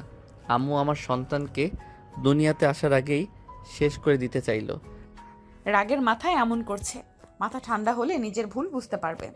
রাখো তো, তোমার মতো সব কিছু ভুলে যাওয়ার মতো আমার মস্তিষ্ক না। আম্মু আমার সুখ সহ্য করতে পারছে না, আমি বুঝে গেছি। আয়ান, এটা ভুল কথা। বড় আম্মু তোমাকে অসম্ভব ভালোবাসে, উনি রেগে গেলে মাথা ঠিক থাকে না। উনি আমার ক্ষতি করার জন্য ধাক্কা দিয়েছে। ওনার হয়তো খেয়াল নেই এটা আমার আর তোমার সন্তান। ওনার মাথায় শুধু আমার সন্তান মনে করে ঘুরপাক খাচ্ছে, তাই এমন করছে। নদী চুপ থাকো, মেজাজ খারাপ করো না, আমি কারোর সম্পর্কে কিছু শুনতে চাই না। আয়ন ভাঁজ করা শেষ করে আলমারিতে রাখতে লাগলো। নদী আয়নের কাজে সাহায্য করতে লাগলো। কাজ শেষ হলে নদী বিছানার চাদর তুলে আয়ন চাদরটা ঝেড়ে পাড়তে লাগলো। নদী হেল্প করতে লাগলো। বালের সব ঠিক করে আয়ন ঝাড়ু দিয়ে মেজে ঝাড়ু দিতে গেলে নদী হাসি থামিয়ে থাকতে পারল না। নদী হাসলে আয়ন ভুরুকুচকে তাকলে নদী বলে ওঠে, দাও আমি ঝাড়ু দেই। তোমার ঝাড়ুতে এই রুমের সব কিছু ভাঙবে। এইভাবে কেউ ঝাড়ু দেয়? আমি পারি না নাকি? অনেক ভালো পারো, কিন্তু আমাকে দাও। নদী আয়নের হাত থেকে ঝাড়ু নিয়ে ঝাড়ু দিতে লাগলো। আয়ন ভুরুকুচকে দেখতে লাগলো। ঝাড়ু দেওয়া শেষ হলে হঠাৎ করে সোনালি চলে আসলো। আপু, তোর কি লজ্জার শরম বলতে কিছু নেই? বড় আম্মু ওইখানে অসুস্থ হয়ে গেছে, আর জামাই নিয়ে ঘরে উঠে আসোস? জামাই কি আর কারণ নেই নাকি? জাস্ট শাট আপ সোনালি, মুখ সামলিয়ে কথা বলো। বড় আম্মু অসুস্থ হয়ে গেছে। আয়ন চলো নিচে যাই। আমি কোথাও যাব না। নদী কিছু না বলে চলে যেতে নিলে নদীর হাত ধরে বলে, কোথাও যাওয়া লাগবে না, কাকি সোনালি আরও বাকিরা আছে দেখে নিবে। তুমি গেলে আবার কি না কি করে ফেলবে। আয়ান হাত ছাড়ো। চুপ করে বসে থাকো। বইয়ের গোলাম হয়ে গেছো নাকি? বইয়ের প্রতি এত ভালোবাসা উতলে উতলে পড়ছে হঠাৎ করে? আগে তো দেখতে পেতাম না। বুঝতে পারি নাই দেখে বউকে সবার সামনে অপমান করছে, অত্যাচার করছি, আর এক বেহায়ার প্রেমে পড়ে জীবনটা শেষ। আয়ান, এখান থেকে ভাগ। আয়ান বলে চিল্লাবি না। আয়ান হাত ছাড়ো, নিচে গিয়ে দেখি কি হয়েছে। যেতে হবে না। নদীর হাত আয়ন ধরে বলে। আয়ন সোনালীকে বের করে দিয়ে মুখের উপর দরজা লাগিয়ে দিয়ে নদীকে খাটে শুয়ে দিয়ে হাত পা তুলে দিয়ে শক্ত করে ধরে থাকতে লাগলো। নদী ছোটার চেষ্টা করতে লাগলো। আয়ন আরও শক্ত করে ধরে থাকলো। আয়ন ধমকে সুরে বলে ওঠে, কি সমস্যা, এত নাড়াচাড়া কেন করছো? আয়ান তুমি সন্তান হয়ে কিভাবে মায়ের অসুস্থতার কথা শুনে এভাবে চুপ থাকতে পারো? আয়ান তুমি কি পাগল হয়ে যাচ্ছ নাকি? হ্যাঁ, আমি পাগল হয়ে যাচ্ছি। আমার চোখের সামনে ওই দৃশ্যগুলো ঘুরপাক খাচ্ছে। আম্মু কিভাবে এমন কাজ করতে পারলো? আমার সন্তানকে নষ্ট করার জন্য তোমাকে ধাক্কা মেরে ফেলে দিতে নিল? কিভাবে করতে পারলো উনি তো দাদিমা হইতে যাচ্ছে। উনি কি একদম খুশি না? বলছি উনি রাগের মাথায় এমন করছে, তারপরেও এক কথা কেন বারবার বলছো? ওকে তুমি যাও না, আমাকে না যেতে দাও। আমি গেলে কি সমস্যা তোমার? হ্যাঁ। নদীর কথা শুনে ভুরকুচকে তাকিয়ে বলে ওঠে, ম্যাম, আপনি কোহানকার ডাক্তার? অসুস্থ হয়েছে ডাক্তার ডাকার মানুষ আছে, তারা ডেকে নিবে। ডাক্তার এসে দেখে যাবে। আর ওনার পাশে থাকার অনেক মানুষ আছে, আমরা না গেলেও চলবে। আচ্ছা নিজের মন থেকে বলো তো, অসুস্থতার কথা শুনে তোমার মন কি ভালো আছে? হ্যাঁ, খারাপ লাগছে, মন চাচ্ছে গিয়ে দেখে আসি কি হয়েছে। কিন্তু গেলে এক গাদা কথা শোনাবে, এমন এমন কথা বলবে যে আমার মাথায় রাগ উঠে যাবে। আম্মু অনেক কিছু শুনিয়ে দিব, আরও অসুস্থ হয়ে যাবে। তার থেকে ওইখানে না যাওয়া ভালো। তো আমাকে তো যেতে দাও। আমাকে বললে বলবে, আমি তো আর কিছু বলবো না, তাই না? তুমি যাও না। আমি চাই না আমার বউ ওইখানে গিয়ে অপমানিত হোক।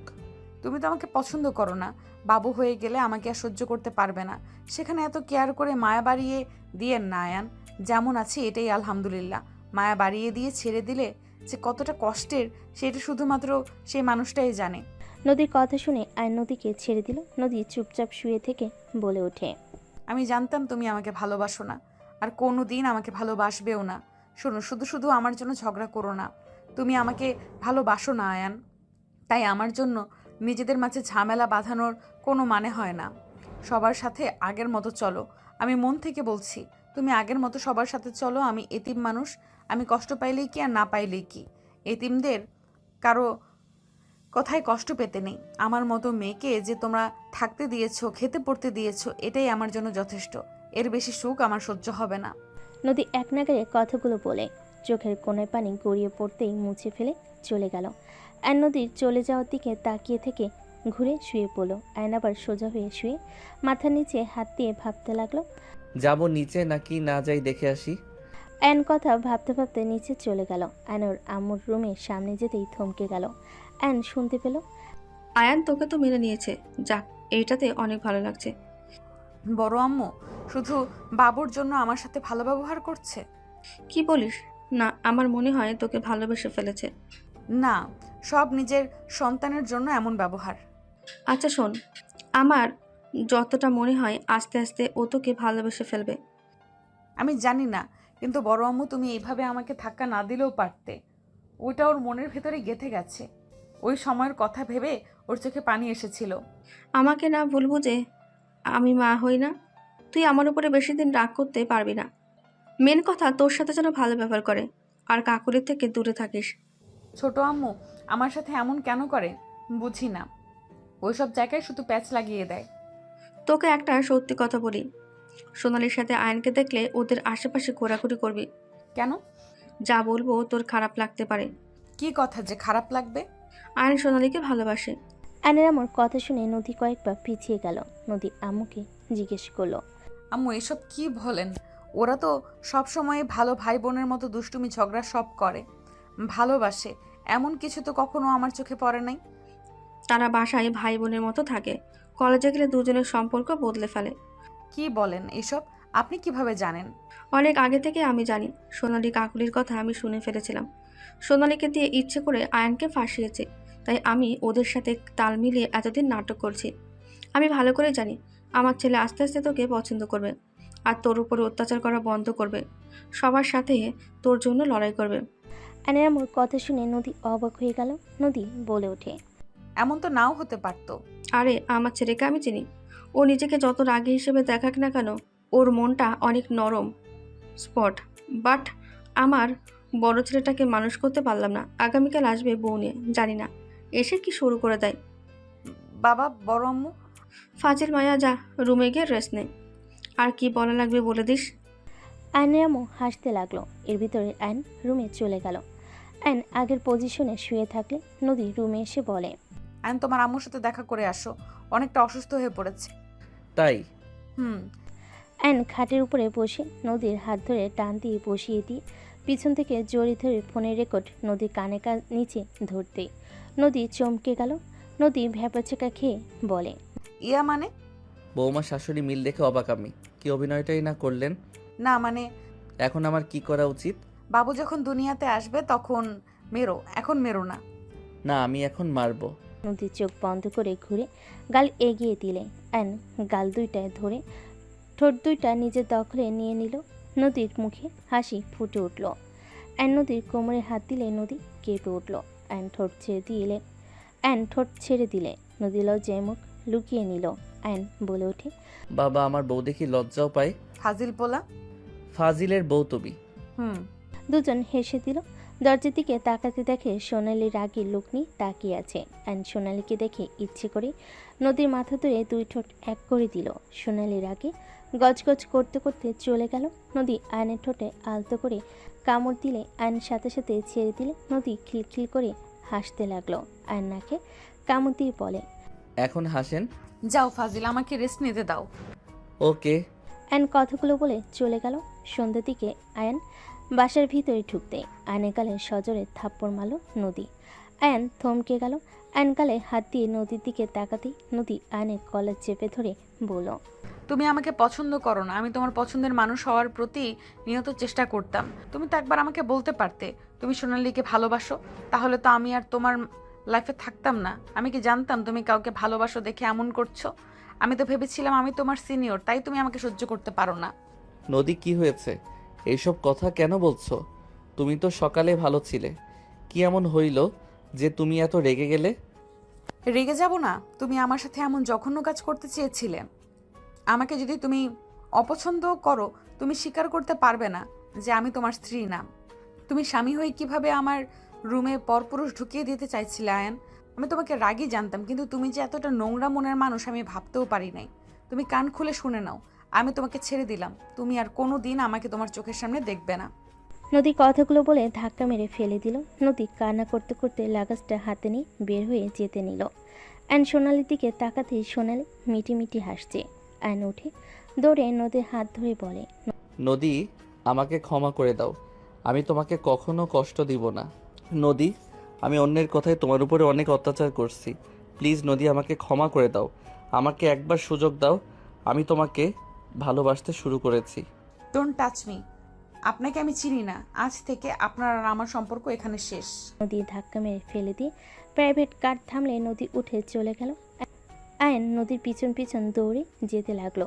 নদী কান্না করতে লাগলো। ফুপি বলে ওঠে, কান্না থামা। কার জন্য কান্না করছিস? যে মানুষটাই এতটা নিচু মনের হতে পারে তার জন্য কান্না করছিস? শোন, নতুন করে লাইফটা শুরু কর। জব হয়ে গেছে, ওইখানে যা। বাচ্চাদের সাথে থাকলে ভালো লাগবে। আর আমি সময় পেলে তোর সাথে দেখা করতে যাব। ওকে কোনো দিন আমার ঠিকানা কাউকে দিও না, আমি হাঁপিয়ে গিয়েছি আর পারছি না। নদী ফুপিকে জড়িয়ে ধরে কান্না করতে লাগলো। এদিকে আয়ান গাড়ির সাথে ধাক্কা খেয়ে পড়ে গেল 18 বছর পর। আয়াত, আমি তোকে ভালোবাসি। তুমি যদি না আসো তাহলে আমি সব কিছু ভাঙচুর করে দিব। আমি তোমাকে অন্য কারো হতে দিব না। আয়াত, ওই আয়াত, শুনতে পাচ্ছ আমার কথা? আশিক কথাগুলো বলে জানালার কাছে পাথর দিয়ে ঢিল দিয়ে ভেঙে ফেল। কাজ ভাঙার শব্দ শুনে সবাই চমকে উঠল। আয়ন চশমাটা পরে রুম থেকে বের হইলে নিচে গিয়ে দেখে সবাই বসার রুমে দাঁড়িয়ে বলছে, আয়ান ওই ছেলেটাকে এইসব কি করছে? আম্মু, ওই আশিক, আমি যাকে ভালোবাসি। আম্মু প্লিজ আমাকে ছেড়ে দাও, আমি না গেলে ওই ভাঙচুর করে ফেলবে। ও যা বলে তাই করে আম্মু। আয়াতের কথা শেষ না হতেই আরেকটা কাজ ভাঙার শব্দ হলে রাফি বলে ওঠে, এই ছেলেটা বেশি বুঝে। রাফি কাঠকে কল দিয়ে আশিককে মারতে পাঠিয়ে দিল। আয়নকে দেখে ফুপি বলে ওঠে, আয়াত, ভালোবাসলে চলে যা। এই ফ্যামিলিতে মানুষ সব নিজের স্বার্থ বুঝে, নিজের স্বার্থের জন্য সব করতে পারে। চাচু, আব্বুকে আশিককে মারতে না করো না। চাচু, আশিকের কিছু হলে আমি নিজেকে শেষ করে দেব। আয়াতের কথা শুনে রূপা থাপ্পড় মেরে বলে, ওই ছেলেটা ফালতু ছেলে, বাপের নাকি পরিচয় নেই। সেই ছেলের সাথে তোকে মিশতে দিব না, আর তো বিয়ে দেওয়া প্রশ্নই আসে না। কিছু বলতে যাবে তখন আশিক বাসের ভিতর ঢুকে পড়ে। আশিকের মুখ দিয়ে রক্ত পড়ছে। রাফি রেখে আশিককে লাথি মালে ছিটকে গিয়ে পড়ল। আশিক ঠোঁটের রক্তগুলো মুছতে মুছতে বলে, আয়াত, আমাকে তুমি ভালোবাসো কিনা সেটাই বলো। একবার শুধু বলো, তারপর তোমার ফ্যামিলিকে আমি দেখে নিব। আশিকের কণ্ঠ শুনে ফুম্পি চমকে গেল। আনিকে ছেলেটার কলার ধরে বলে, সাহস তো কম না, এইটুকু ছেলে হয়ে আমাকে হুমকি দিস? আয়াত, আমার কথা শুনতে পাচ্ছ? আশিক, তুমি এখান থেকে চলে যাও, দাদু আসলে তোমাকে মেরে ফেলবে। আয়াত, আমার কথা শুনতে পাচ্ছ না? আমি তোমার মুখ থেকে জানতে চাচ্ছি তুমি আমাকে ভালোবাসো কি না। হ্যাঁ হ্যাঁ, আমি তোমাকে ভালোবাসি। তুমি এখান থেকে দয়া করে চলে যাও। তোমার কিছু হলে তোমার আম্মু ভেঙে পড়বে। তোমার আম্মুর তো কেউ নেই এই দুনিয়াতে তুমি ছাড়া। আয়াতের কথা শুনে রাফি রেগে আশিককে মারতে যাবে। আশিক সাথে সাথে রাফির হাত ধরে ধাক্কা দিয়ে সরিয়ে দিল। আয়ন আশিকের পায়ে সজোরে লাথি মেরে ফেলে দিল। আশিক উঠে আয়নের সাথে ফাইট করতে লাগলো। দুজনে মারপিট করতে লাগলো। আশিককে লাথি মারলে সোজা ফুপির পায়ের কাছে গিয়ে বলল, আয় তোর আম্মুর হাত ধরে এক ঝটকায় সরিয়ে দিয়ে আশিককে জড়িয়ে ধরলো। আয়ন মারতে যাবে, সাথে সাথেই ফুপি ধাক্কা মেরে সরিয়ে দিয়ে বলল, খবরদার, কেউ ওকে টাচ করবি না।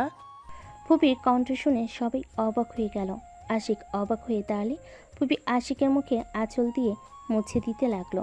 আয়ন বলে ওঠে, ফুপি, আমাদের বাড়ির মেয়েকে ওই তুলে নিয়ে যেতে এসেছে, মান সম্মান শেষ করে দিতে এসেছে, আর তুমি ওকে সেভ করতে চাচ্ছ? আয়ান, তুই দূরে থাক। আশিক, তুমি এখানে কি করছো? আর তুমি আয়াতকে ভালোবাসো মানে? ফুপির কথা শুনে সবাই চমকে গেল। অবাক হয়ে তাকিয়ে আছে। আয়নেরা রেগে ভিতরে ঢুকে বলে, কার কত বড় সাহস আমার নাতনিকে তুলে নিয়ে যাবে? ভাইজান, শান্ত হন, আমি ওর সাথে কথা বলি। কি হলো আশিক, আমার কথা কানে যাচ্ছে না? এখান থেকে চলে যাও। বউ, তুমি এখানে কি করছো? এটা কি তোমার বাসা? আশিক, আমার প্রশ্নের উত্তর দাও। আমার উত্তর দাও বউ, এখানে তুমি কি করো? আর ওই আঙ্কেল তোমাকে ফুপি বলল কেন? আয়াত, তোমার কি হয় বউ? আমি সব বলবো, আগে বউয়ের কথার উত্তর দাও। তুমি আয়াতকে ভালোবাসো? আর তোমার আম্মু তোমাকে প্রেম করার জন্য পুলিশ লাইনে পড়াশোনা করাচ্ছে? বউ, এটা স্বাভাবিক ব্যাপার। একজনের একজনকে ভালো লাগতে পারে, তার প্রতি ভালোবাসা আসবে, এটাই স্বাভাবিক। আর আমি আয়াতকে কখন ভালোবেসে ফেলেছি জানি না। বউ, ওনাদের ভালোভাবে বুঝিয়ে দাও, আমি আয়াতকে বিয়ে করব মানে করব। আমার গার্লফ্রেন্ডকে আমার থেকে লুকিয়ে রাখতে পারবে না।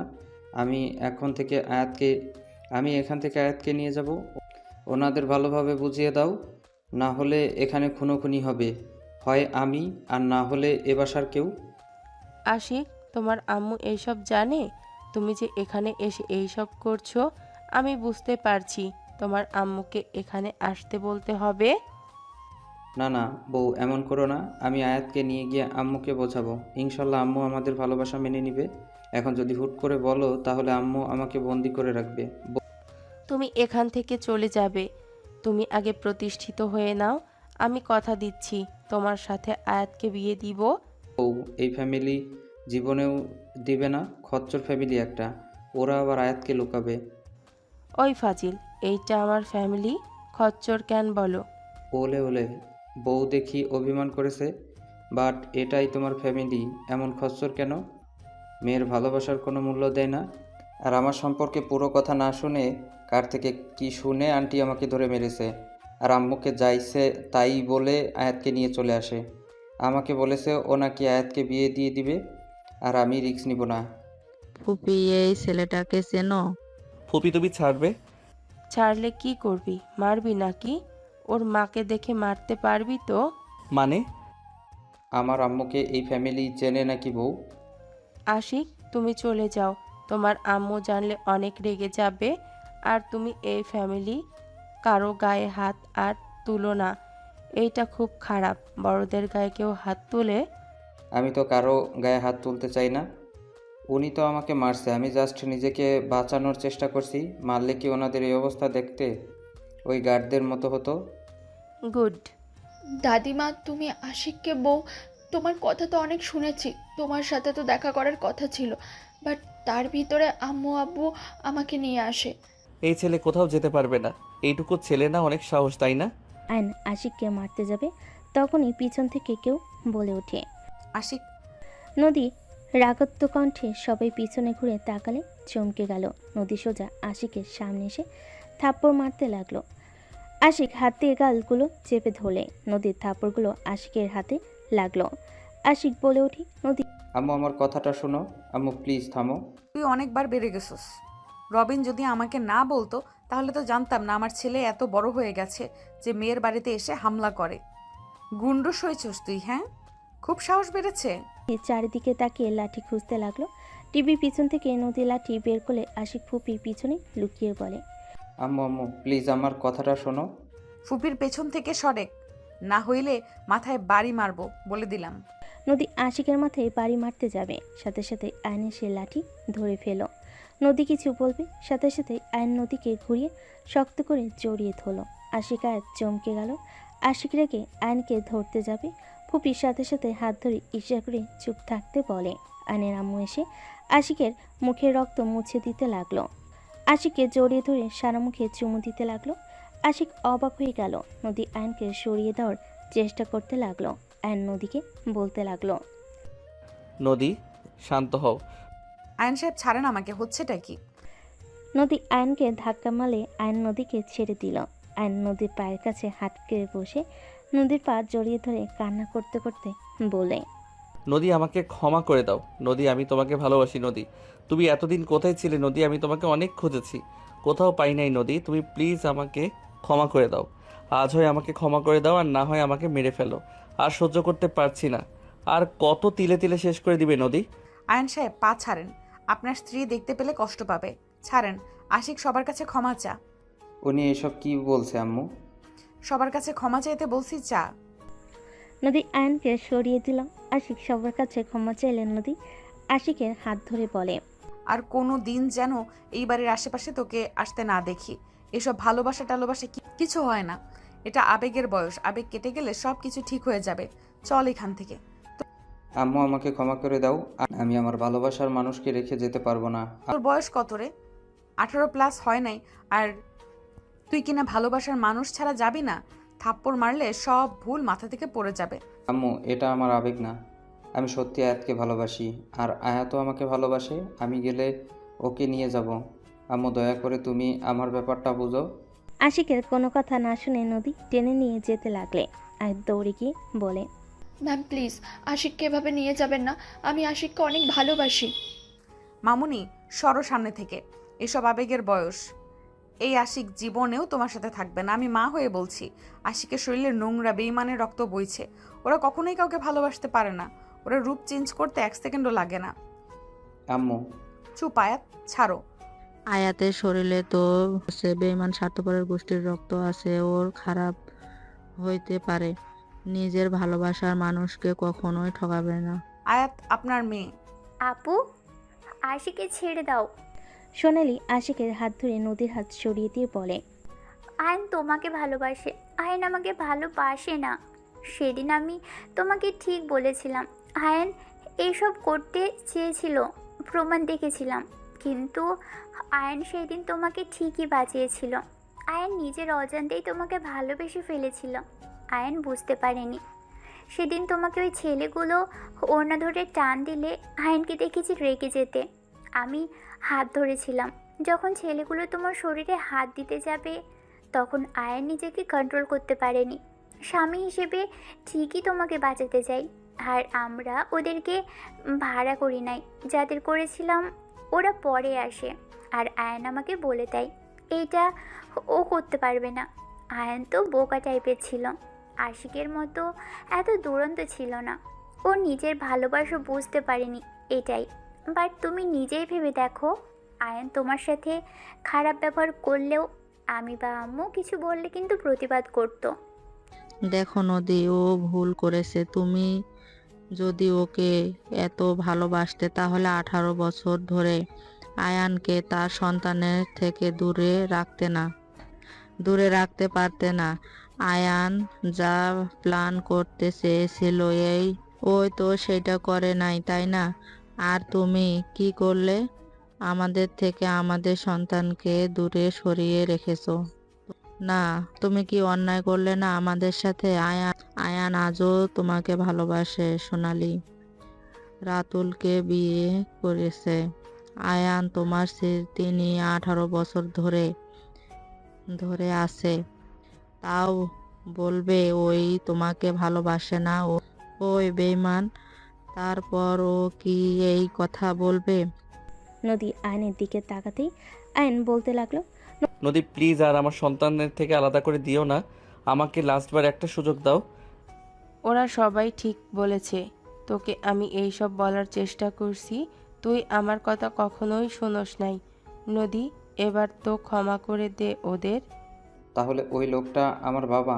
নদী সোনালির গালে ঠাস করে থাপ্পড় মেরে বলে, আজ এত ভালো সাজার কি দরকার? 18 বছর পার হয়ে গেছে। এই 18 বছর আমি আয়নকে কিভাবে ফিরিয়ে দেব বলে দে। আপু, আমাকে ক্ষমা করে দাও। আমি ভেবেছিলাম তোমাদের মাঝে ফাটল ধরবে, কিন্তু তুমি এভাবে রেগে চলে যেতে পারো এটা আমি কখনো ভাবতে পারিনি। যা হওয়ার হয়েছে, এসব ভেবে লাভ নেই। আশিক দাদু ভাই, রুমে চলো। বাপ চাচা মিলে ছেলেটাকে কম মেরেছে। আব্বু আমাকে ক্ষমা করে দিয়েছে। আমি আগে জানলে কখনোই তোমাকে মারতাম না। সবাই আশিকের কাছে ক্ষমা চাইতেই লাগলো। আশিককে জড়িয়ে ধরে আদর করতে লাগলো। আয়ন নদী কাছে গিয়ে নিজের দিকে ঘোরালে নদী হাওমাও করে কান্না করতে লাগলো। আয়নের বুকে মুখ লুকিয়ে কান্না করতে করতে বলে ওঠে, আমাকে তুমি ক্ষমা করে দাও। আমার মাথার ভেতরে একটা কথাই ঘুরপাক খাচ্ছিল, স্বামী হয়ে স্ত্রীর ঘরে কিভাবে পরপুরুষ পাঠানোর কথা বলতে পারে। এইটা আমার মন বিষিয়ে যায়। তোমার প্রতি আমি তোমার নাম সহ্য করতে পারছিলাম না। আমার মনের ভেতরে ঝড় বইতো, আমি মানতে পারছিলাম না। নদী শান্ত হও, কান্না করো না। আমি তোমার সাথে অনেক অন্যায় করেছি, আমার উপরে রাগ হওয়া স্বাভাবিক। তুমি এভাবে লুকিয়ে কেন থাকলে? তুমি আমার সাথে না হয় কথা বলা বন্ধ করে দিতে পারতে। আমার সন্তান থেকে কেন দূরে সরিয়ে দিলে? আমি তোমার সামনে যেতে চাই নাই। আমি তোমার সামনে গেলে, তোমাকে দেখলে আমি গলে যেতাম, যেটা আমি চাই নাই। তাই আমি তোমাকে দেখা দিতাম না। আমি যেখানে থাকি সেখানেই ও গিয়েছিলে। আমি তোমাকে দেখেও লুকিয়ে গেছিলাম। সেদিন তোমাকে জড়িয়ে ধরে বলতে ইচ্ছে করছিল, আয়ান আমি তোমার সাথে যেতে চাই, কিন্তু ওই একটা কথা মাথায় ঘুরপাক খেলে, রাগ উঠে তোমার প্রতি, আবার ঘৃণা চলে আসে। I am sorry. আয়ন নদীকে জড়িয়ে ধরে সান্ত্বনা দিতে লাগলো। আশিক বাবা মাকে এক হতে দেখে খুশি হয়ে যায়। আয়ন আশিককে কাছে টানলে আশিক দৌড়ে আয়নকে জড়িয়ে ধরে বলে, আব্বু, আই এম সরি। আমি আপনাকে অনেক ভুল বুঝে মনে মনে অনেক বকাঝকা করতাম। শ্বশুর, আসসালামু আলাইকুম। আমাকে কি ভালোবাসেন না নাকি নাকি আমি আপনার ফ্যামিলির কেউ না? আয়াতের কথা শুনে সবাই ফিক করে হেসে দেয়। নদী আয়াতের দিকে হাত বাড়ালে আয়াত খুশি হয়ে নদীর কাছে গেলে আয়ান বলে ওঠে, আল্লাহ কোন যুগ আসলো? এ আশিক তুই বাপ আমার মতো না হয়ে তোর ফুপির মতো কেমনে হইলি? আয়নের কথা শুনে সবাই হেসে দিলে সোনালি আশিককে জড়িয়ে ধরে বলে, আমার ভাতিজা আমার মতো হবে না তো কি তোর মতো বোকা চন্দ্রবিন্দু হবে নাকি? দেখ আমার ভাতিজির সাহস, মেয়ের বাড়িতে এসেছে, একাই তুলে নিয়ে যেতে এসেছে। যেমন আমি তোকে নিয়ে পালিয়ে যেতে চাইছিলাম, কিন্তু তুই তো মা ভক্ত বলা। ফুপি আব্বুকে নিয়ে পালিয়ে যেতে চাইছিলেন? ওই আর কি, বাদ দাও। বাট বাবা, তুমি আমার রুমের জানালাটা কেন ভেঙে ফেললে? আমি কি অপরাধ করলাম? ইয়া মানে কোনটা কার রুম আমি কি জানি? আমার ভাঙার কথা রাগে ভেঙে ফেলছি। আশিকের কথা শুনে সবাই হেসে দিল। আয়াতের কপালে নদী চুমু দিল। আয়ন আশিককে জড়িয়ে ধরে বলে, আমার ছেলে তো দেখি 17 বছরে আমার সমান হয়ে গেছে। বাপ বেটার সমান লাগছে। আব্বু আপনি চাইলে আপনাকে আমাদের দুজনের ছেলে আর আম্মুকে আমাদের মেয়ে বানাতে পারি। দুজনের বিয়ে দেন যদি। আশিকের কথা শুনে আয়ন ভুরকুচকে তাকালে সবাই ফিক করে হেসে দিয়ে আশিকের কান মোলা দিতে লাগলো। আশিক হাসতে লাগলো।